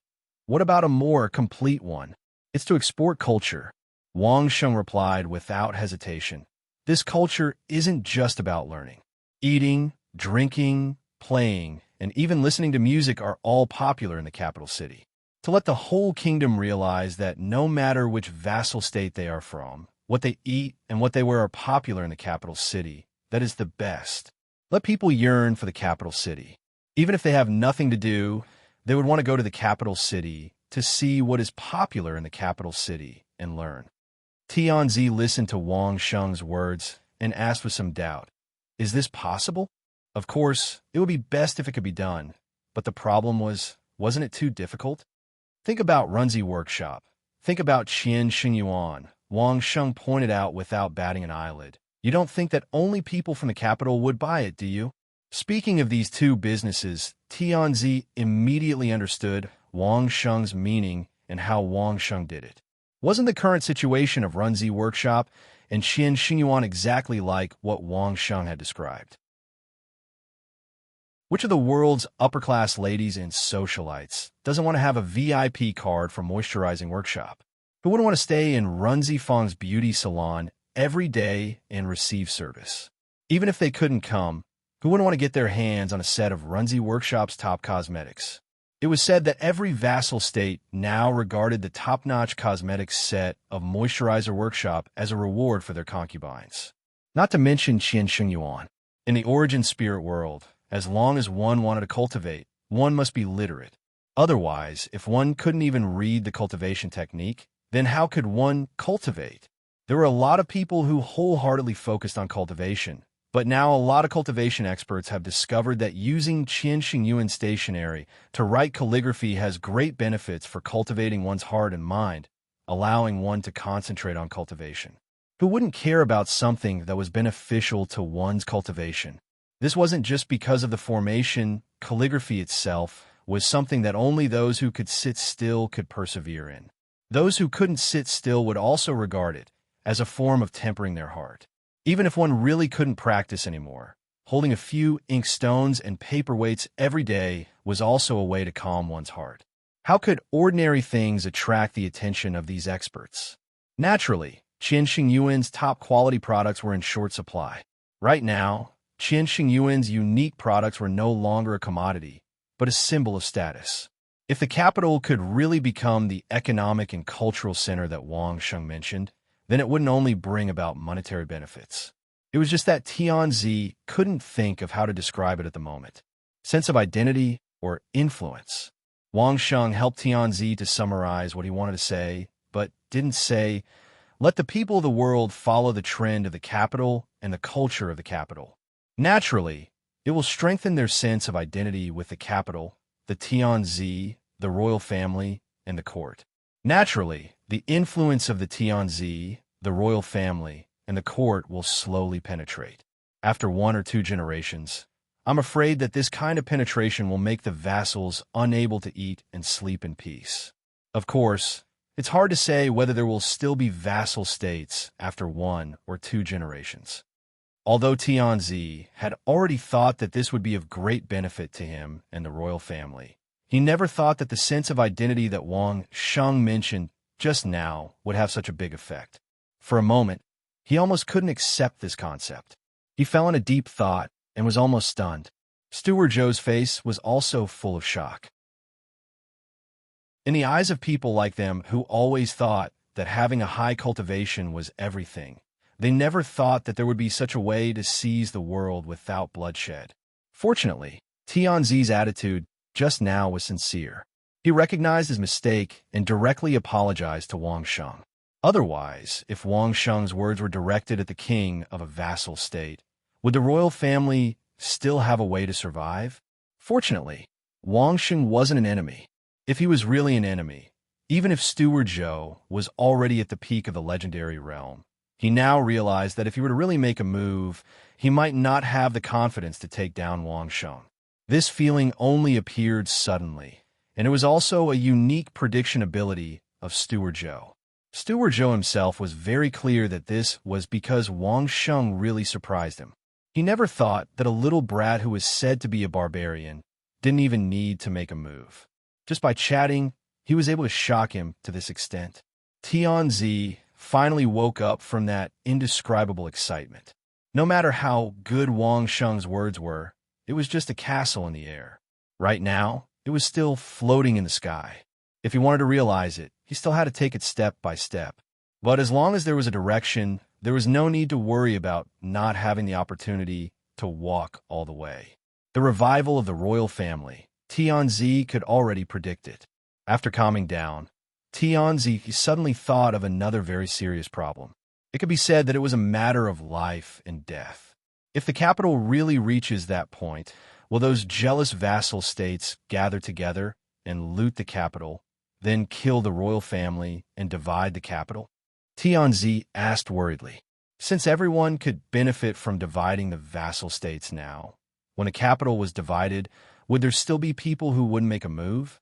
If it was Tianzi himself, he would probably be tempted, right? Chapter 721. Speaking of which, this question was actually a cliché.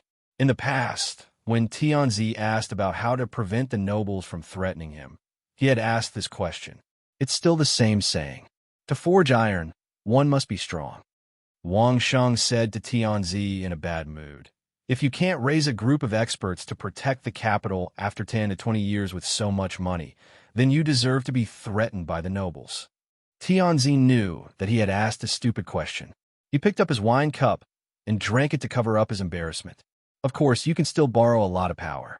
Wang Sheng rolled his eyes at him and reminded, if you make good use of it, it will be a large group of people who can protect you. Which? Tianzi became alert and hurriedly asked, what kind of power? When that time comes, those businesses will definitely not be happy to see their own businesses being robbed. Wang Sheng looked at Tianzi's anxious gaze and sighed. These businesses will definitely have a lot of guards. Those loyal subjects of yours will definitely have a lot of guards as well. When that time comes, you will understand. Tianzi nodded and finally understood what kind of power Wang Sheng was talking about. Of course, there are even stronger ones. It depends on whether you know how to rope them in. Wang Sheng then reminded him. Stronger ones? Tianzi's most urgent thing now was to increase his strength. How could he not care about stronger powers? At this time, Wang Sheng didn't say anything and only said to Tianzi, you can slowly think about it yourself. Once you figure it out, think of a way yourself. If you can't figure it out, then don't bother. Tianzi's mood instantly fell to the bottom. Looking at Wang Sheng's expression, he wouldn't say it anymore. It made him wonder if there was an even more powerful force in the capital. If there was, wouldn't he be living in danger every day? At this moment, Tianzi couldn't think of any strong power that was worth roping in. Steward Zhou, who was at the side, couldn't stand it anymore. He coughed twice and signaled to Tianzi to look at Wang Sheng. This strong power belonged to Wang Sheng? Tianzi was puzzled. Wang Sheng was powerful, but he was only one person. Moreover, with their current relationship, there was no need to talk about roping him in. It was definitely not Wang Sheng. Could it be the guards of the Wang Sheng marquee residence? Thinking of the guards in Wang Sheng's manner, the Son of Heaven suddenly thought of Wang Sheng's current backer, the Dao sect's Laojun Temple in the suburbs of the capital. Those guards were definitely from the Laojun Temple. Other than that place, it was impossible for there to be so many powerful experts. The emperor immediately understood Steward Zhou's meaning.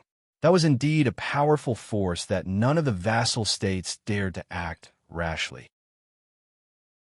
If the emperor could rope in the Temple of Laojun, even if the Temple of Laojun didn't have to submit to him, as long as the Temple of Laojun was slightly biased, his capital city would be as stable as Mount Tai. How could they rope him in? Wang Sheng was like that. Wasn't it enough to directly rope in Wang Sheng? Tianzi shook his head. Obviously, this wasn't realistic enough. However, in such a short time, the Son of Heaven really couldn't think of any way to rope in the Temple of Laojun. Don't think too much. Wang Sheng, of course, saw Steward Zhou's action and understood what the Son of Heaven was thinking. He immediately warned, don't have any ideas about the Temple of Laojun. You won't be able to bear the consequences.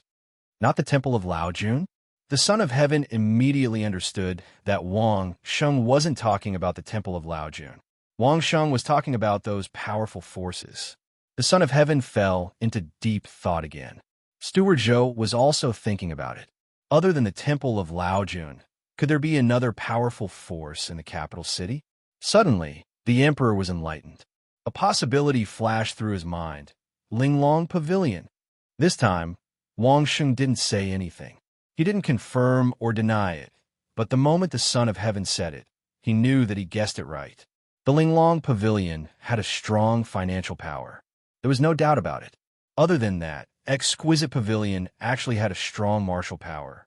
Not to mention the others, just those grandmasters who stayed in Marquis Wang Shengho's residence every day. Any one of them was at least an 8th-stage realm peak expert. With such a large number, if they weren't a powerful force, who else would dare to say that they were powerful? If Wang Sheng didn't provide a way, the Son of Heaven wouldn't force it. Wang Sheng could be said to be friends with those grandmasters. He definitely wouldn't provide a way for the Son of Heaven to scheme against his friends. Therefore, the Son of Heaven had to think of a way to rope them in without making Wang Sheng unhappy. In this aspect, the Son of Heaven and his think tanks would have a headache. You should know that I started a band. Wang Sheng changed the topic. Now we still lack a performance venue. We need to build a new one. Why don't you sponsor one? Suddenly, Wang Sheng asked for money and benefits from the Son of Heaven. This made the Son of Heaven very uncomfortable. It had always been Wang Sheng who took out the big benefits. The only time was when the Son of Heaven took out 6 million gold coins to buy the Imperial Sword in order to cooperate with Wang Sheng. This time, he suddenly asked for money. What was he playing at? You people are high and mighty. All along, you only treated the musicians and singers as servants and actors. When did you treat them as human beings? Wang Sheng didn't treat the Son of Heaven as the Son of Heaven. He disdainfully said in front of him, if you want to listen to music, just ask them to play in front of you. If you don't want to listen, just ask them to leave. They come and go at your beck and call. I'm different. I treat them as artists. Wang Sheng continued.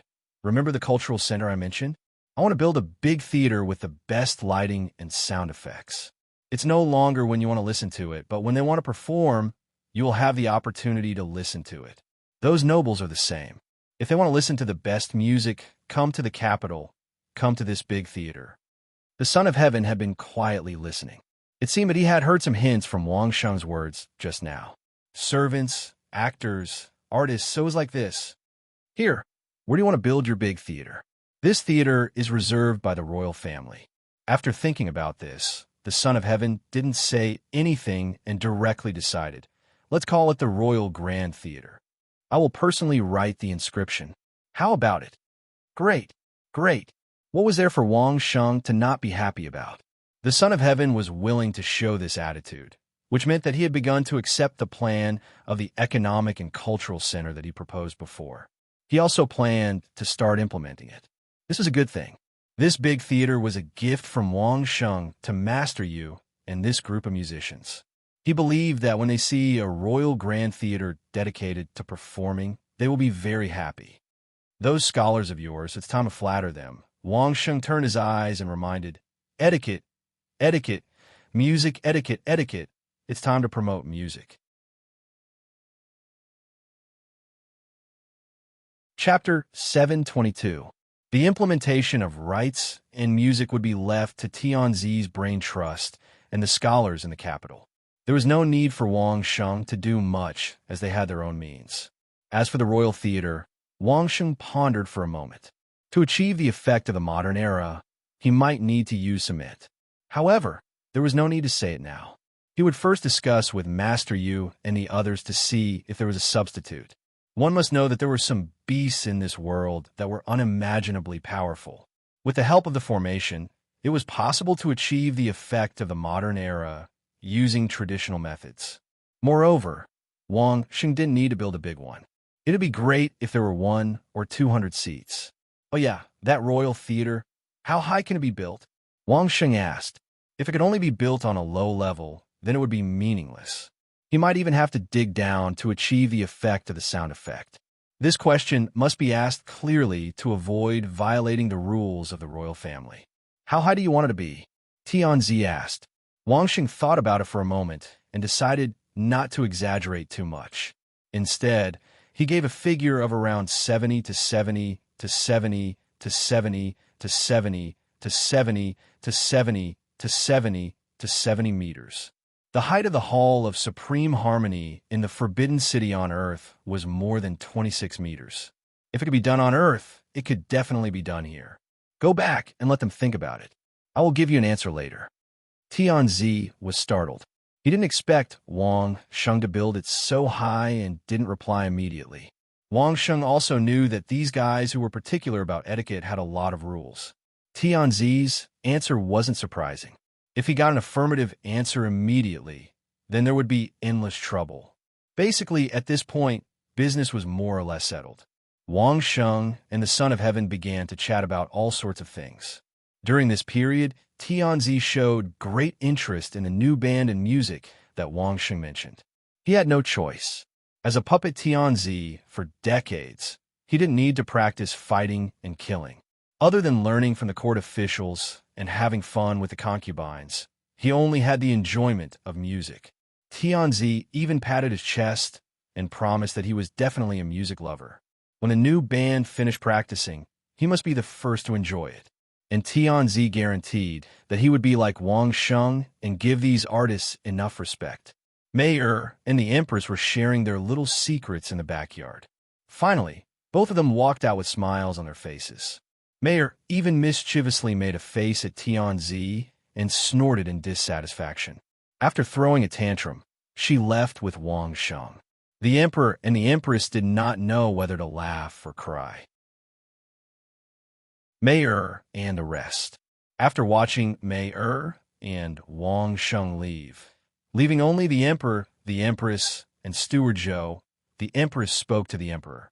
However, just as the Empress opened her mouth, the Emperor interrupted her. "They gave you half?" Tianzi asked with a smile. "That's right," the Empress nodded with a smile, "but Mei said that it's all for me, not for you. Who asked you not to take the initiative to speak up for Changsheng Ho at that time? Therefore, it was a bargain for me. These are Mei's original words. You can't snatch what my daughter gave me in the future." The Emperor and his wife laughed. Even Steward Zhou's face was full of smiles. He was extremely happy. Back at the home mansion, Wang Sheng directly gave Mei a task: prepare the building materials, especially the giant wood that could be used as the pillars. It needed at least 200 to 300 pieces. As long as Tianzi had an answer, this side could immediately start. Mei excitedly went to prepare. Wang Sheng had never said that he wanted to build a house. Since he said it, it must be a building that could make people's eyes light up. Mei was a little impatient. After instructing Mei, Wang Sheng turned to the group of grandmasters. These grandmasters made a few pianos under the request of Master Yu these days. The materials were the best. One of them was made for Wang Sheng. The piano that was originally in the home mansion with Master Yu was moved away by Master Yu to practice. Of course, the more they made, the more experience they would have. The piano's tone would get better and better, and the quality would also get higher. Wang Sheng did not mind that. After all, the grand piano that Wang Sheng left in the home mansion was just for show. Wang Sheng did not know how to play it himself. When they heard that Wang Sheng wanted to build a big theater and music hall, they did not know how to do it. In the end, Wang Sheng had to draw a picture and explain it roughly. Only then did everyone understand what Wang Sheng wanted. Since there are voices inside, I'm afraid we have to call Old Man Yu over to discuss it. Master Lu thought about it and said, "Also, the few of us can make some small things. If we really want to build such a big building, we have to find an old man." Master Lu, who was good at stone carving, might not be good at architecture. Wang Sheng knew this very well. Similarly, it was the same for Elder Tai and the others.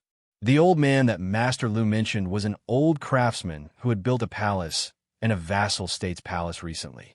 In terms of architecture, he could be considered a grandmaster. Wang Sheng did not reject experienced craftsmen. The more, the better. He immediately went to invite the old man with Master Lu. Fortunately, Master Lu happened to be staying in the suburbs of the capital, so it would only take him a day to go back and forth. The Marquis Changsheng was going to do it personally with Master Lu, Elder Tai, and the others. What they were going to do was to build a grand building that no one had ever built before. Without saying anything, Master Lu nodded right away and followed Wang Sheng back to the Changsheng Marquis' residence. Master Yu stopped practicing and made time to study with Wang Sheng and Master Lu. Wang Sheng requested that even the walls of the theater be made of sound-absorbing material so that they wouldn't be unable to hear clearly due to the reflection of sound. In addition, he wanted to let the audience enjoy the best sound.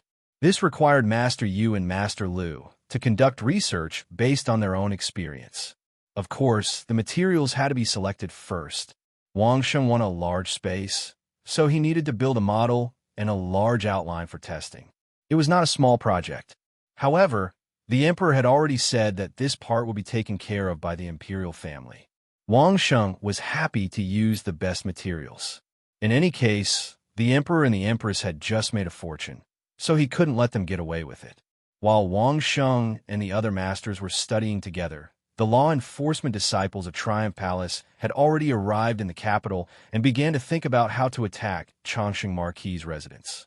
The law enforcement disciples were originally from Triumph Palace's law enforcement hall. They specialized in punishing disciples who made mistakes, and all of them were experts. This time, in order to deal with Wang Sheng, Triumph Palace had sent a total of 6 law enforcement disciples, including the hall master of the law enforcement hall.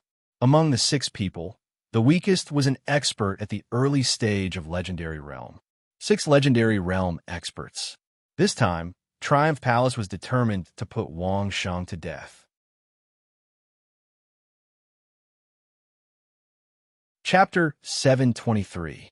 Chongqing Ho's mansion was very unique. There were only 2 mansions on the same street, and they occupied a large area. Coupled with some back doors and side doors, there were a lot of places that needed to be guarded. The guards at Mayer had brought before, plus the disciples of the Supreme Lord Temple, as well as the guards that were recruited later, totaled more than 600 people. However, Qian Xingyuan and Runzi Workshop each used at least 200 guards, and the number of guards left in the Ho's mansion was also around 200. This number of guards also had to take turns on duty. Every day, there were only 70 to 80 guards patrolling and guarding. With such a small number of guards, it was obviously impossible to protect Chongqing Ho's mansion from wind and rain. Of course, it was simply impossible for an ordinary expert to break through the circle of guards and break into the Ho's mansion. After experiencing the attack of the revered Bloodblade and experiencing several unsuccessful schemes against Wang Sheng, the opponent also paid a heavy price. Basically, no one dared to easily scheme against the Ho's mansion. One must know that this was the capital. If they made a move in the capital, not only would they target Wang Sheng, but they would also target the royal family, as well as the Supreme Lord Temple. For ordinary forces, if they didn't want an all-out war, no one would be willing to provoke so many incomparably difficult opponents at the same time. But now, Victoria's palace had been forced into a corner and could no longer retreat. If they didn't take advantage of the time when Wang Sheng was in the capital to kill Wang Sheng, then Victoria's palace's arrangements in the land of Thousand Extremes would be gone. This was a loss that Victoria's palace couldn't afford. Therefore, the only way out was to kill Wang Sheng. It was unknown why Wang Sheng didn't directly rush into the land of Thousand Extremes to kill the people of Victoria's palace. Perhaps it was because everyone was still in the selection stage, so Wang Sheng couldn't accurately find the people of Victoria's palace in the entire land of Thousand Extremes. Because of this, Wang Sheng had to die. They couldn't wait until Wang Sheng obtained the location of Victoria's palace's encampment in the land of Thousand Extremes. The sooner they killed Wang Sheng, the better.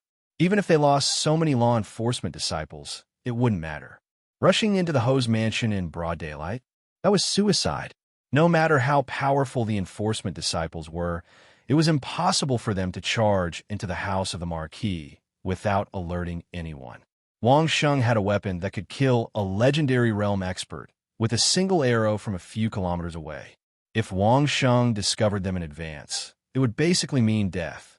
Against Wang Sheng, there was only one chance to kill him in one strike. Otherwise, he would definitely die.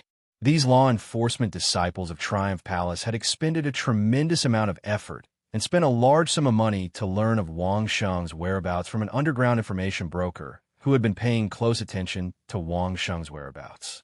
It was said that Wang Sheng did not stay in the house of the Marquis during the day, but in a large courtyard not far from the house of the Marquis. The sound of various musical instruments could often be heard in the courtyard. In addition to a large number of zither players, there were also a dozen or so old craftsmen from the Heavenly Workshop who waited for Wang Sheng's orders all day long. No one knew what they were busy with. What a great opportunity! As long as there were no more than a dozen guards, just a group of zither players and craftsmen would not be able to stop the killing of Triumph Palace's law enforcement disciples.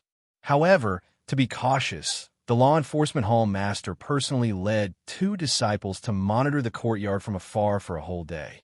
Sure enough, as the information broker had said, Wang Sheng rushed over in the morning and stayed in the courtyard. In the evening, he left again. During this time, he only brought 6 guards with him. The average cultivation of these 6 guards was at the 7th stage realm. This also meant that these 6 guards were simply unable to stop a round of attacks from Triumph Palace's law enforcement disciples. What made the law enforcement hall master feel even more fortunate was that these 6 guards were only there to protect him on the road. Once they reached the courtyard, they were only there to guard the entrance. There were 2 at the front and 2 at the back, leaving only 2 inside. If they suddenly launched an attack, there was no need to directly face the 6 guards.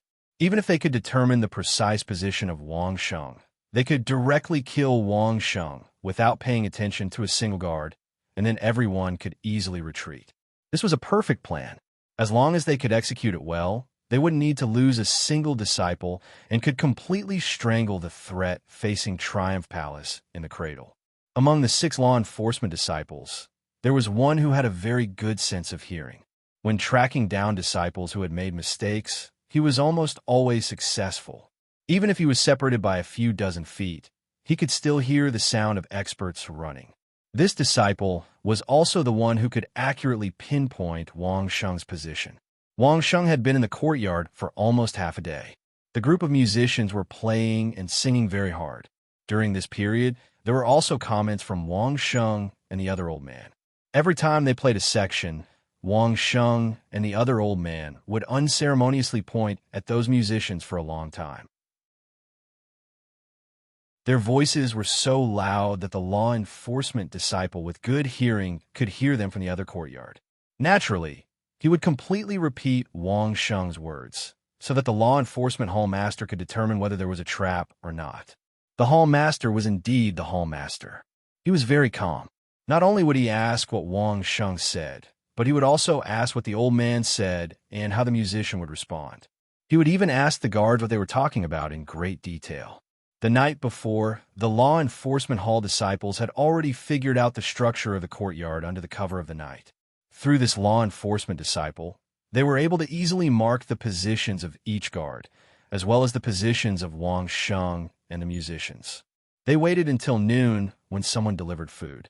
After eating, Wang Sheng and the others no longer pointed at the musicians.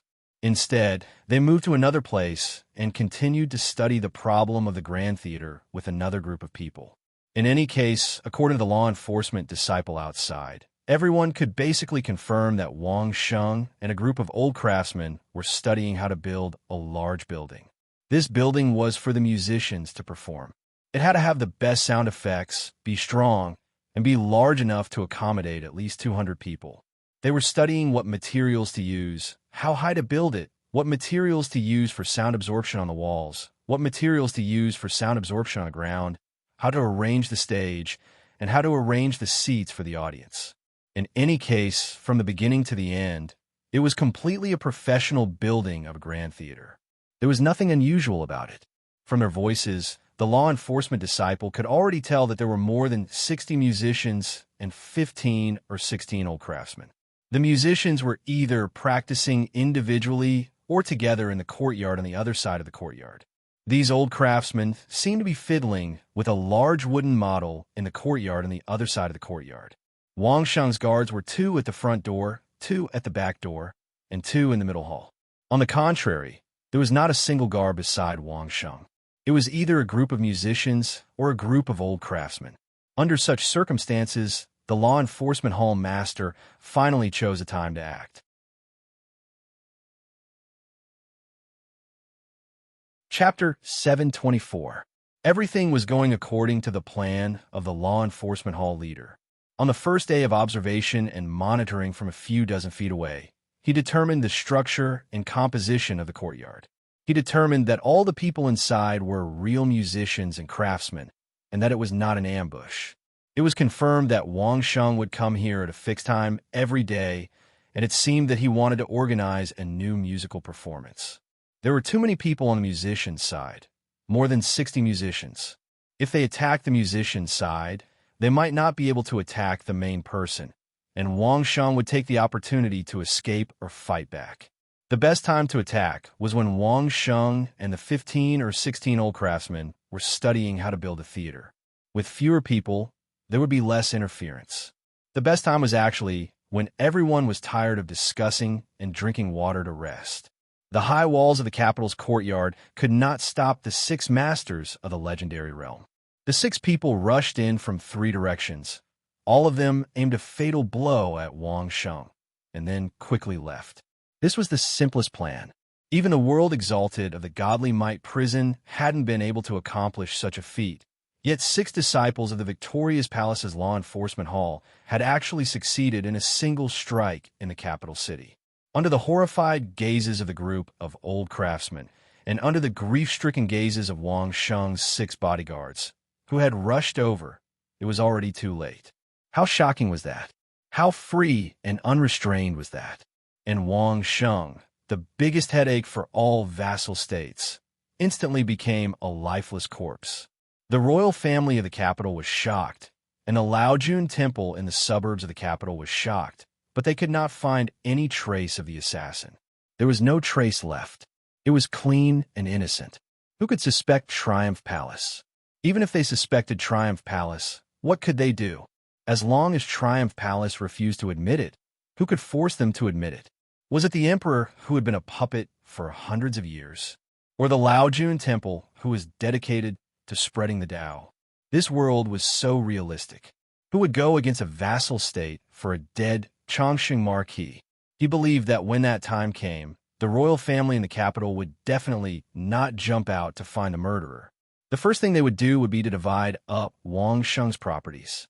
Runzi Workshop and Qian Xingyuan would definitely be dismembered. Everyone would then fight each other. This was the normal situation in the capital. The Laojun temple had been unperturbed since the previous dynasty. As long as one didn't directly provoke the Laojun temple, no one had ever seen the Laojun temple do anything. Wang Sheng was already dead. Could the Grand Supreme Elderly Taoist temple change the way it had been doing for thousands of years for a dead man? The escape route had already been planned. The 2 of them would rush into the downtown area, create chaos, and then use the chaotic crowd to escape. 2 of them rushed into a house that had already been arranged beforehand and rushed to another house through a secret tunnel that had been dug 2 days ago. Then, they left in a carefree manner. The other 2 were good at hiding their auras. After getting out of the sight of their pursuers, they disguised themselves as soldiers and swaggered away. The underground broker who sold the information had already been silenced. His corpse had also been chopped up and fed to the dogs. No one would be able to trace who bought the information from him and what information he bought. During the operation, the Runzi Workshop would be attacked by a group of people. They were the Death Warriors arranged by Triumph Palace in the early years. No one knew their identity and origin. They attacked the Runzi Workshop with only one purpose, and that was to cause chaos in the capital and divert the attention of all parties. Once the Runzi Workshop made a move, the palace would certainly be on guard, and the capital would inevitably mobilize experts. At that time, there would be many experts. Who would be able to distinguish among so many experts who killed Wang Sheng? In the eyes of the law enforcement hall master, the most difficult part was to find the right time to cooperate. However, he had already learned this from the broker who sold the information. Wang Sheng was very disciplined. Even when it was time to rest, he wouldn't miss half an incense stick of time. Discipline was a good thing, but unfortunately, it was a fatal weakness when it was used by others. Now that everything was ready, the 6 law enforcement disciples from Victoria's Palace once again checked their escape route, as well as their weapons and equipment. The 6 people were divided into 3 groups, waiting for the moment to come. It was as if they were cooperating with the plan of Triumph Palace's law enforcement hall master. Wang Sheng left the Ho's mansion on time and arrived at the courtyard. As usual, he began to instruct the musicians on their performance. The law enforcement hall master and the disciple with good hearing were listening attentively to the disciple's narration. What did Wang Sheng say to those people? Whether there was anything unusual, whether they had discovered the whereabouts of their party, all of these things had to be carefully judged. Once something was wrong, the law enforcement hall master would immediately order them to leave and abandon the operation. From the beginning of the morning, Wang Sheng didn't show any signs of discovering the situation of the crowd. He was very normal as he instructed the musicians on the same song as yesterday. Some praised them for their progress. Some scolded them for not making any progress. In short, everything was normal. Finally, after lunch, Wang Sheng and the 16 old craftsmen began to study the construction of the theater. Today, they were more specific than yesterday. What materials should be used for the pillars, what materials should be used for the walls, how to arrange the musical instruments on the stage, how to use the array to amplify the sound so that everyone in the theater could hear. Everything seemed normal. When it was time to rest, everyone stopped to drink tea and rest. It was at this moment that the law enforcement hall master suddenly issued an attack order. Whoosh, whoosh, whoosh. 6 figures jumped onto the courtyard wall from 3 directions, almost at the same time. The 6 enforcers looked at Wang Sheng, who was sitting in the middle of the courtyard, as well as the 16 old craftsmen sitting around him. They saw the intricate and beautiful building model before Wang Sheng. At the same time, they saw the looks of astonishment on everyone's faces. The 6 figures turned into 6 sharp swords. Ignoring the old craftsmen, they rushed towards Wang Sheng, who was in the middle of the courtyard and was about to get up. While they were still in the air, at least 30 hidden weapons had already enveloped Wang Sheng. In everyone's eyes, no matter from which angle they looked at it, Wang Sheng would become a dead man in the next moment. The hidden weapons of the 6 legendary masters were of no help to Wang Sheng, who was merely at the 6th or 7th stage, even with the strongest protective suit. As for the protective array, it was even more of a joke. He probably wouldn't even have the chance to take out the array stone. The next moment, the hidden weapons that filled the sky suddenly disappeared from everyone's eyes, as if they had never appeared. Before the 6 law enforcement disciples could react, each of them had an additional tool in front of them that they had never thought highly of before. It was either a hammer, a chisel, a small carving knife, or a black iron ruler with markings on it. The most exaggerated one was an anvil, and the thinnest one was an almost indistinguishable thread. What was more frightening was that these attacking tools had an absolute advantage in terms of quantity. The law enforcement hall master instantly fell into despair because at this moment he finally discovered that the group of old craftsmen whom he had never taken seriously before actually had a cultivation not lower than the law enforcement disciples.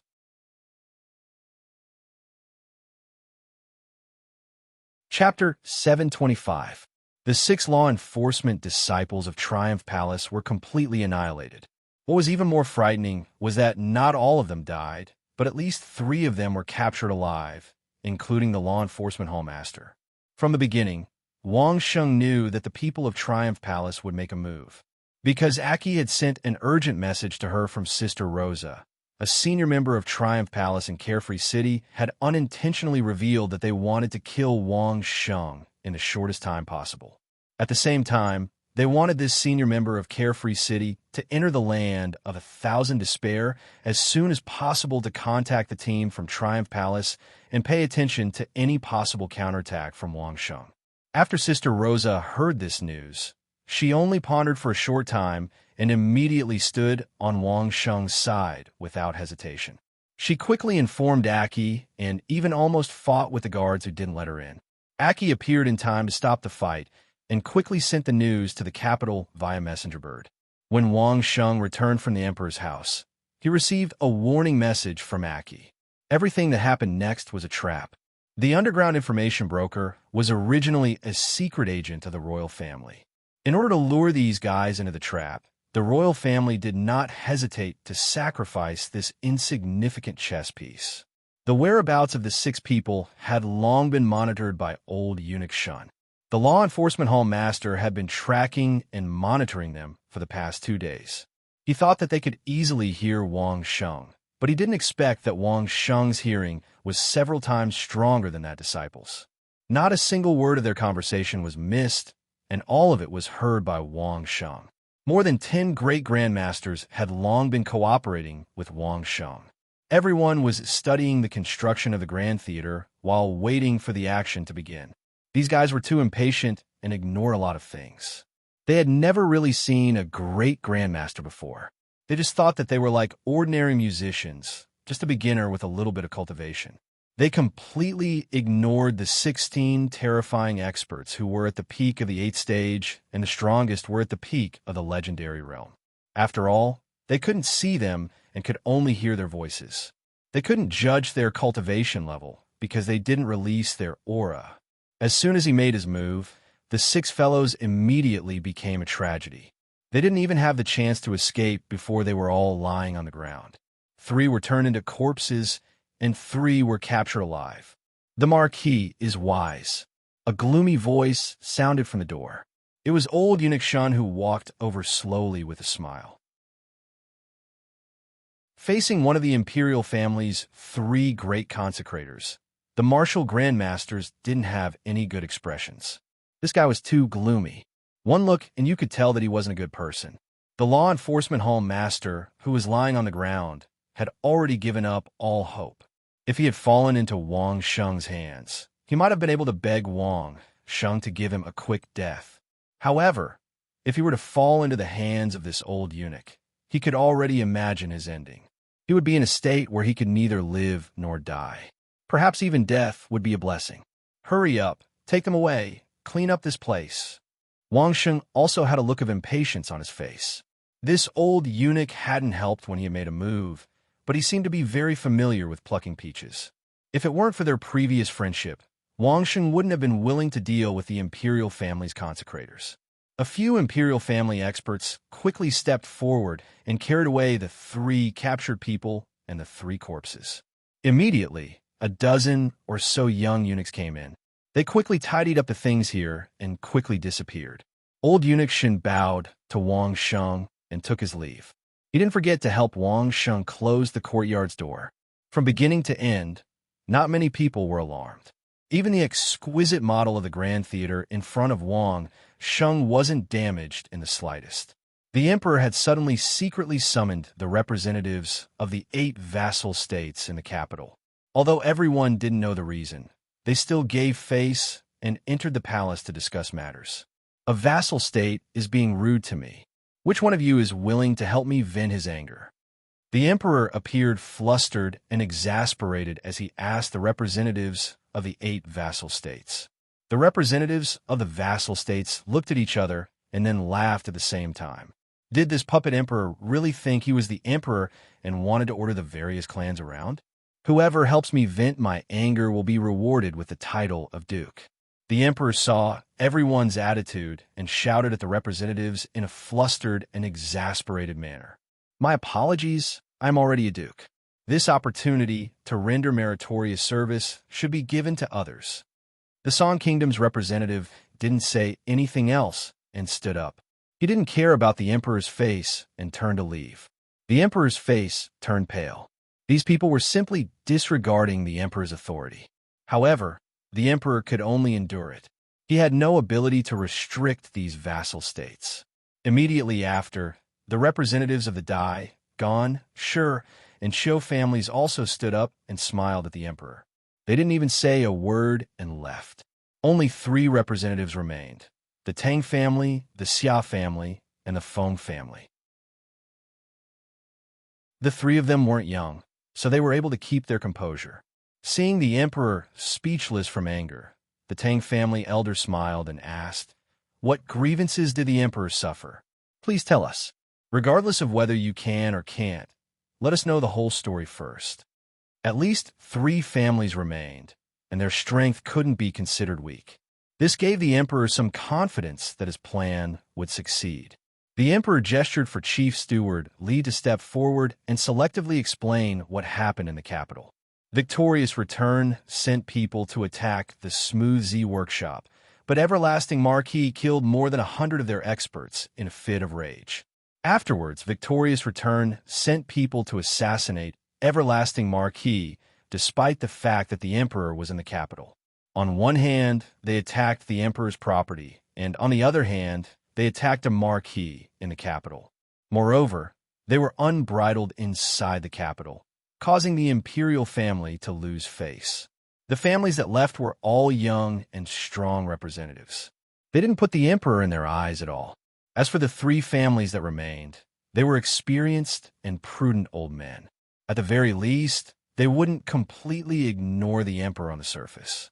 The Tang family elder unhurriedly asked, "Then how does the emperor want us to help you vent your anger?" The emperor didn't reply. Instead, his face was filled with anger. Chief Stewardly spoke up for the emperor. Victorious Return despised the emperor and provoked a fight in the capital. There are witnesses and material evidence. The majority of Victorious Return's experts are stationed in the lands of Thousand Despair. There are very few experts left in the capital. If the three of you join forces, we can definitely wipe them out in one fell swoop.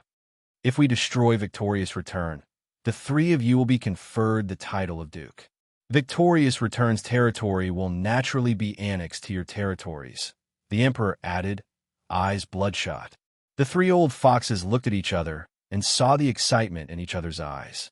In the end, the Tang family elder kept his cool and asked again, "What do you want, Emperor?" Sure enough, they were cunning old foxes. The emperor didn't hide his greed in front of the three old foxes. "I want a third of the output of Victorious Return's territory for the next 10 years. Convert it into gold and give it to me all at once."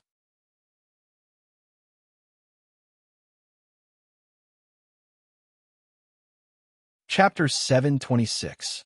Of course, it was impossible for the Son of Heaven to not want anything. This was something the three representatives were well aware of.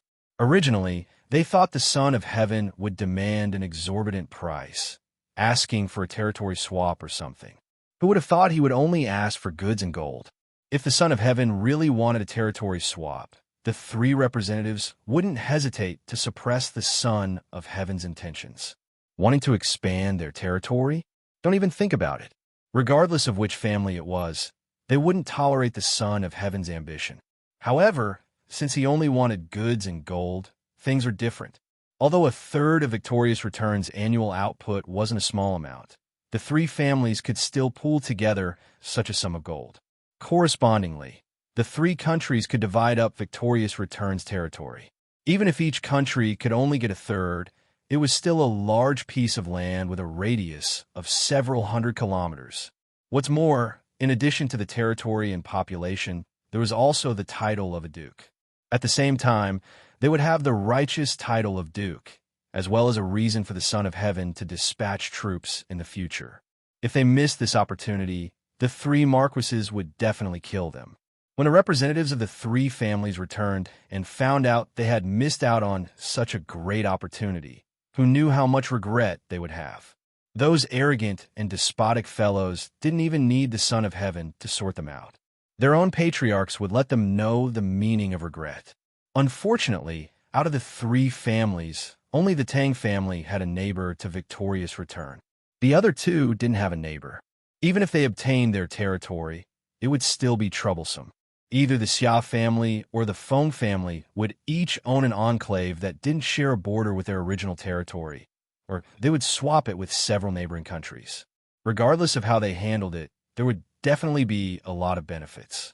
Now, everyone had to weigh the possibility of annihilating Victorious Return and the losses it would bring.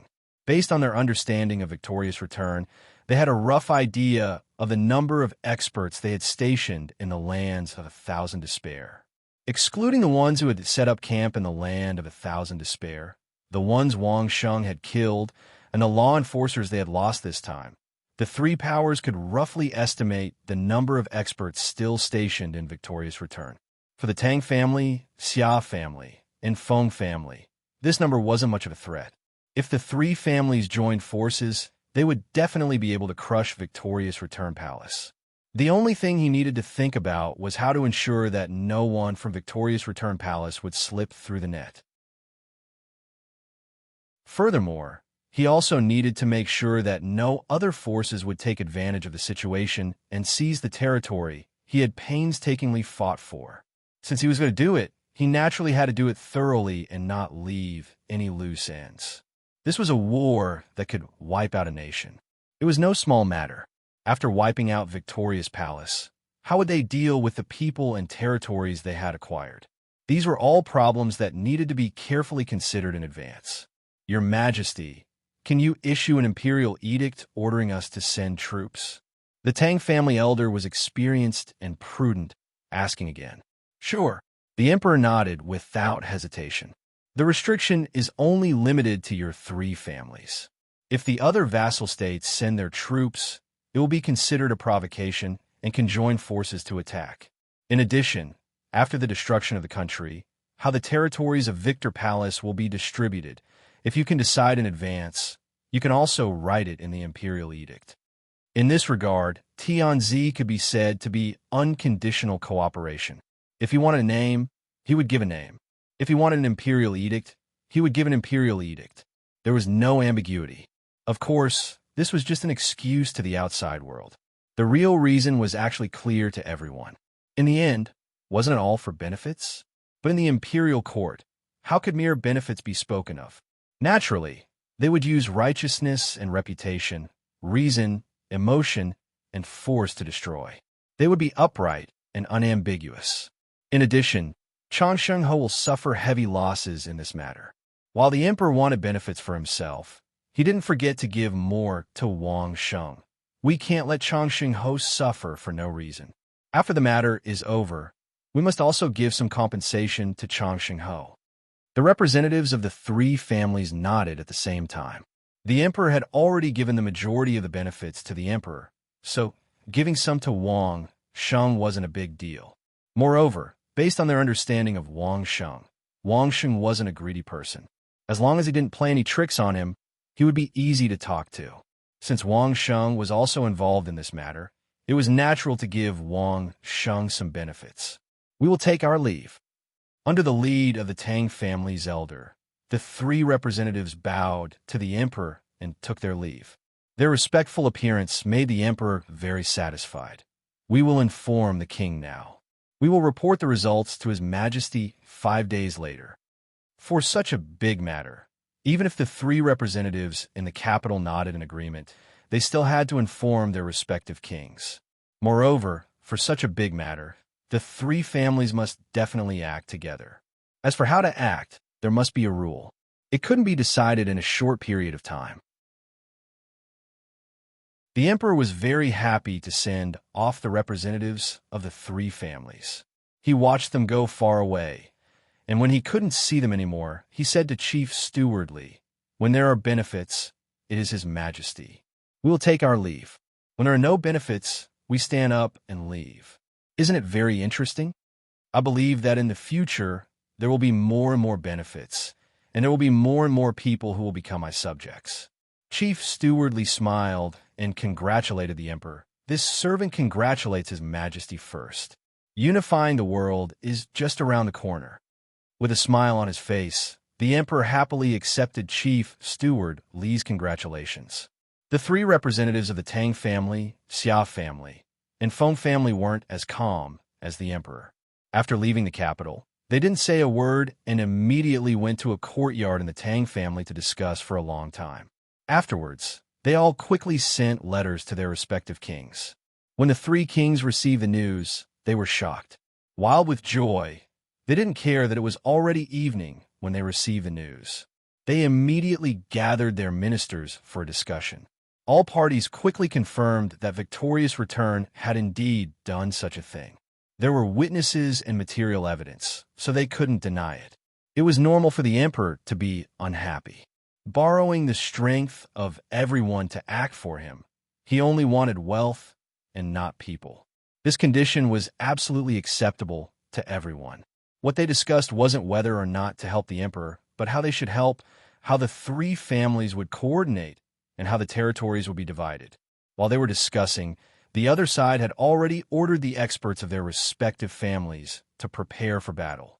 Once a decision was made, they would immediately set out. This wasn't as simple as attacking the capital of Victorious Return. The capital, worry-free city, grounds of 1,000 to spare, as well as all the other kingdoms would be wiped out at the same time. They had to kill them in a single blow. They couldn't give Victorious Return Palace any opportunity to make a comeback. When the time came, they would gain another piece of territory out of thin air.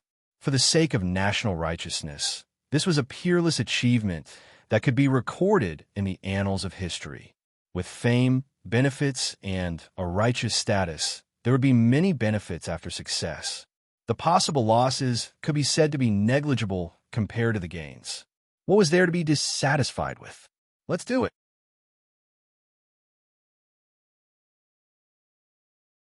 Chapter 7:27. While the three families were overjoyed, they couldn't help but ridicule the representatives of the other five families. Young and impetuous, they didn't even plan to listen to the Son of Heaven's words before giving the Son of Heaven any face.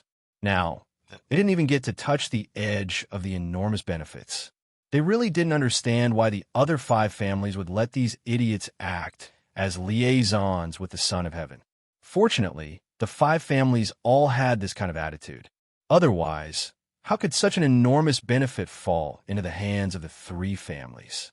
He didn't know how the five clans would punish these hotheads after this war to exterminate the nations. The various parties began to deploy troops, assign experts, and sharpen their blades. Once the three families finished discussing, they would move out on a large scale. However, before that, to be safe, the three families paid a special visit to the Son of Heaven to ask for the imperial edicts he had promised. The Son of Heaven seemed to be impatient. When he heard that they wanted the imperial edicts, without saying a word, Manager Lee took out blank imperial edicts and wrote them for the three representatives on the spot. After letting the three families see if there were any problems, he made 3 copies in front of the 3 representatives, stamped them with the Son of Heaven's seal, and gave them to the 3 representatives. The content of the imperial edicts was exactly the same as what the Son of Heaven had promised. It was a concrete representation of the benefits the Son of Heaven wanted. The Son of Heaven wanted 1 billion gold coins for a third of the profits in 10 years, 100 million a year. With the territory of Victorious Return spanning a radius of 1,000 miles, the annual income would definitely exceed 300 million gold. The Son of Heaven only wanted 100 million gold, which could be considered giving the 3 parties enough face. It could be said that it was a situation where everyone was happy. In addition, the Son of Heaven prepared 9 more imperial edicts on the spot, 3 for each family. One was an imperial edict conferring dukedom to the 3 families, while the other 2 were conferring a count and a viscount. The names and fiefs on these 2 imperial edicts were blank, waiting for the leaders of the 3 families to fill them in themselves. They were all stamped with the Son of Heaven's seal. When we destroy Victorious Return, the gold coins will arrive at the same time that these imperial edicts will be given to everyone. The Son of Heaven very generously let the representatives of the 3 families look over the imperial edicts and sealed them on the spot. Afterwards, he gave a promise. We are the Son of Heaven, and our words are as golden as jade. The imperial edicts are here, waiting for everyone to come and take them. At this point, what else could the 3 families say? If he wanted a name, he would give it. If he wanted a reason, he would give it. If he wanted a reason, he would just let the 3 parties take action. If they succeeded, there would be many benefits. Why wouldn't the 3 parties do their best? Your Majesty, please wait for the good news I've been waiting for. This humble subject shall take his leave. After the 3 of them respectfully saluted the emperor once again, they respectfully retreated out of the royal court. Then, they quickly contacted their respective patriarchs and prepared for war. Ever since Victoria's Palace had sent out their law enforcement disciples, they had been waiting for news. Wang Sheng could barely be considered a local tyrant in the capital. He was not easy to deal with. In the past, it was said that even the world exalts of the Godly Might prison had failed to succeed. Victorious Return Palace didn't expect the 6 law enforcement disciples to be able to obtain good news as soon as they made their move, so they waited patiently. There was no news from the capital for 7 or 8 days. The people who were previously arranged in the capital sent back news that everything was normal in the capital, and there was no major movement. In particular, they had been paying attention to Wang Sheng and Chang Shengho residents. They were calm, as if nothing had happened. Palace Master Victorious Return only thought that the law enforcement disciples were looking for an opportunity. He didn't think of anything else. With the law enforcement hall master personally leading the team, the loyalty of these disciples was absolutely reliable. There was no way any of them would betray him. So, such calm could only mean one thing. Opportunities were hard to find, and more patience was required. The Tang family, Xia family, and Feng family had already mobilized more than 3,000 experts. In order to prevent information from leaking, the experts of the Xia family and Feng family directly passed through the land of Thousand Despair and lurked in the vicinity of Victorious Return. On the other hand, the Xia clan had already begun mobilizing their troops and setting up ambushes along the borders of Victorious Return. Once the appointed time arrived, they would launch a full-scale assault on the capital. The three families had previously been fighting over the territory. After all, it was impossible to divide it evenly, so the three families had to fight for it. However, these were all trivial matters. The most important thing was to take control of Victorious Return first. They didn't want to waste time because of disputes. If Victorious Return was on their guard, they would go for wool and come home shorn. As soon as the agreed time arrived, the experts of the three families swarmed into Victorious Return like a tide. At the same time, the representatives of the three families began to send letters to the other vassal states, informing them of the cause and effect of this operation, as well as warning them not to act blindly without thinking. Otherwise, they would be attacked by the joint forces of the three countries. There was also a copy of the emperor's edict among the letters, indicating that the three countries had acted with the emperor's approval. They were acting under the emperor's orders to suppress rebellions. The implication was that whoever dared to disobey would be committing treason. There was an example right in front of them, and the consequences of treason was being attacked by all parties. If Victorious Return hadn't been used as an example, the other countries, especially the neighboring Gan Kingdom, would definitely have taken action to seize it for the sake of population and territory. However, with this ready-made example, things are different. No one wanted to become the next Victorious Return. If they didn't want to become the next rebellious country to be divided up, they could only obediently watch and drool. The letters of the three families also clearly stated that the reason the emperor had summoned the representatives of the various vassal states to discuss was precisely this matter. However, the representatives of the 5 vassal states had left the meeting early and ignored it, indicating that they had given up on this opportunity. Don't blame the emperor for favoring one side and discriminating against the other. He had given them a chance, and they had even discussed it with the emperor's edict. It was their own representatives who didn't put the emperor in their eyes, so if they didn't have the chance, they shouldn't look for trouble. They should first question their own representatives. It had to be known that at that time, the emperor had said that he had been wronged, and whoever helped him would be granted the title of duke. The Song family was the first to leave, followed by the other 4 families. No one forced them, and no one schemed against them. If they left on their own, then they couldn't blame them for not giving them a chance. Last time, everyone had come to a tacit agreement to destroy the secret sect that had the pill recipe for the nature fortune pill. Over a dozen families had been split up, and the benefits were enough to make one's mouth drip with grease. However, that was only a small secret sect that hadn't even been established yet. It simply couldn't compare to this time. This was a war to exterminate a country. Moreover, it was an open and above-board war to exterminate a country. After destroying Victorious Return Palace, they would be able to legitimately take over the territory of Victorious Return Palace. There were so many tangible and intangible benefits that it was enough to move the hearts of the 8 vassal states. Such an opportunity had already been placed on the edge of the 8 vassal states. All they needed to do was take a bite out of it, and they would be able to eat it. Unexpectedly, because the representatives they had sent didn't put the emperor in their eyes at all, the other party had only spoken a few words and then left in disdain. If this could be tolerated, then what couldn't? The first order of the 5 vassal states, who hadn't gotten their turn yet, was to immediately summon the idiot from the capital and replace him with an experienced and prudent person.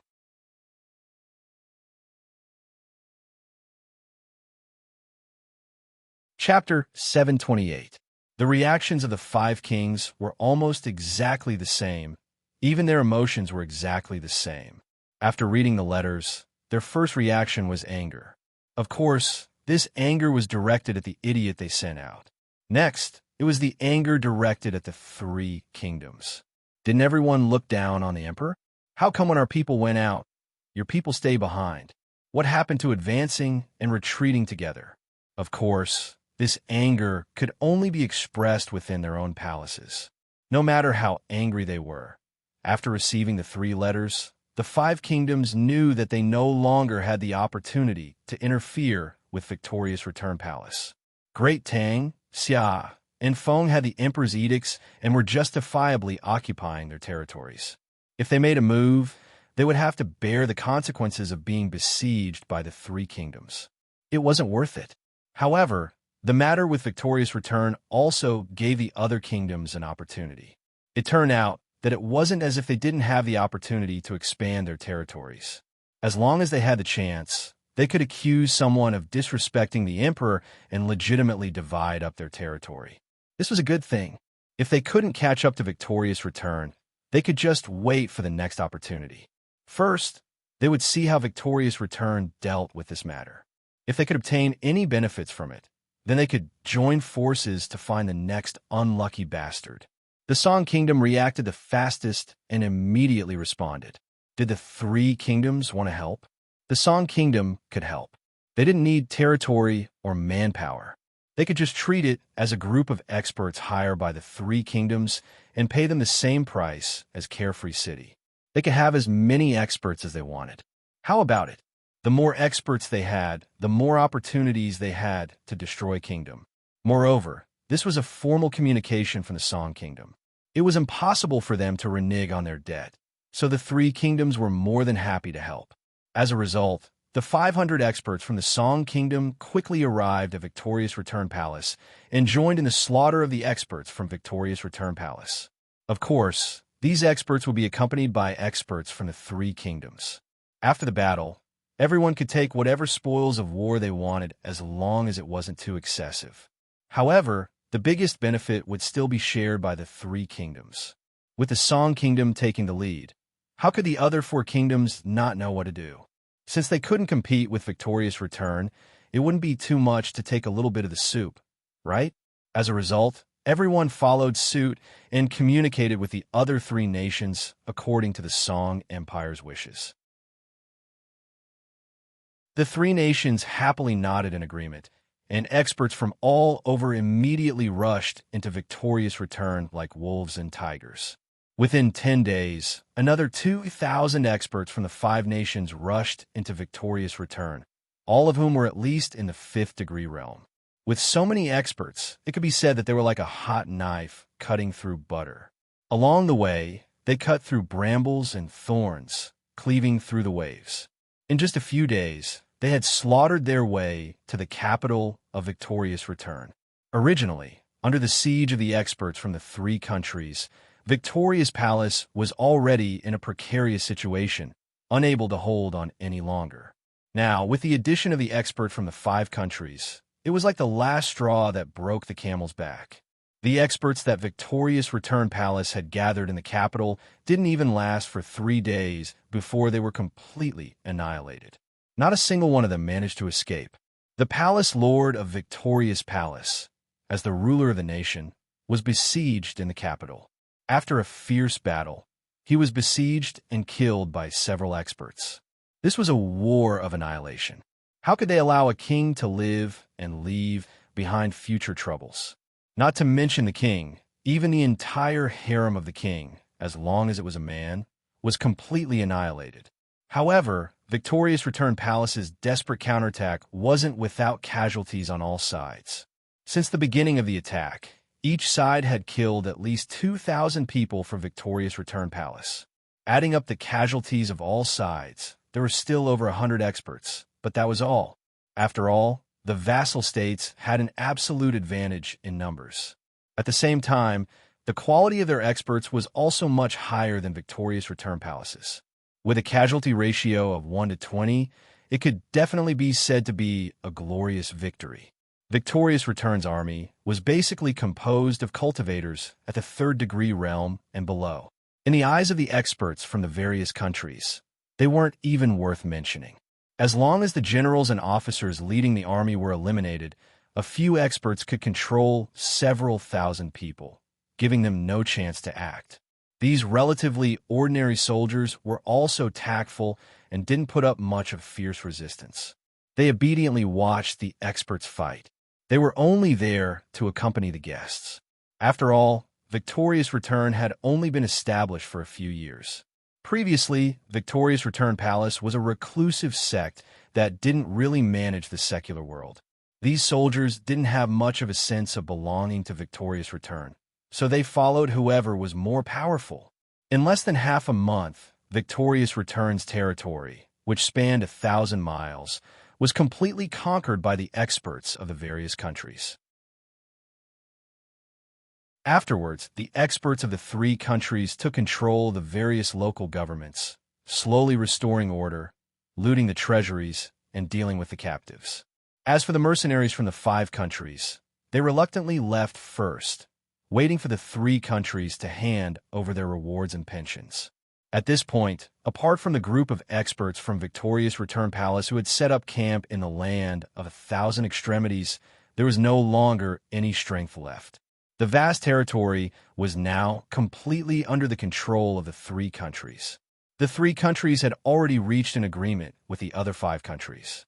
The group of experts in the land of 1,000 extremities could be handed over to the 5 countries to deal with. If they wanted to kill, they could kill. If they wanted to subdue, they could subdue. After all, the 5 countries couldn't do anything for them. Even the camp of Victorious Return could be handed over to the 5 countries to deal with. As for how they divided it up and how they subdued the experts, that was their own business. While the battle was going on, the representatives from the 5 countries were hastily summoned back to the capital. As soon as they returned to their respective capitals, they were greeted with a torrent of curses. Not only the king, but even the elders of the entire clan, as well as the important ministers, were all cursed without restraint. In the first war to exterminate Victorious Return, such a great opportunity had been lost because of a few ignorant fellows who didn't know the immensity of heaven and earth. Not to mention the higher-ups of their clans. Even their own parents were furious. It wasn't easy for them to obtain a good position. As long as they did their best and acted as messengers between the emperor and the emperor, it would be a great merit. Who knew they would be so stupid, to the point of being incurable? That was the emperor. Even if it was just an act, shouldn't you at least show some respect? To actually stand up and leave when the emperor was begging you. Who gave you the guts to do so? The 5 representatives were dumbfounded when they received the news on the way back. Who would have thought that their arrogant act of not putting the emperor in their eyes would have such consequences? However, they didn't dare to ignore the summons of their clans. They could only brace themselves and go back, preparing to welcome the wrath of their clans. No one cared how the unlucky bastards were dealt with. When the news of Victorious Return's destruction and the death of their palace master reached the capital, the emperor's face was full of smiles for the entire day. Even Chief Steward Li and the others had never seen him so happy before. You're tuning into the Warrior Lore YouTube channel. Don't forget to subscribe and join us on this journey to catch the most captivating stories.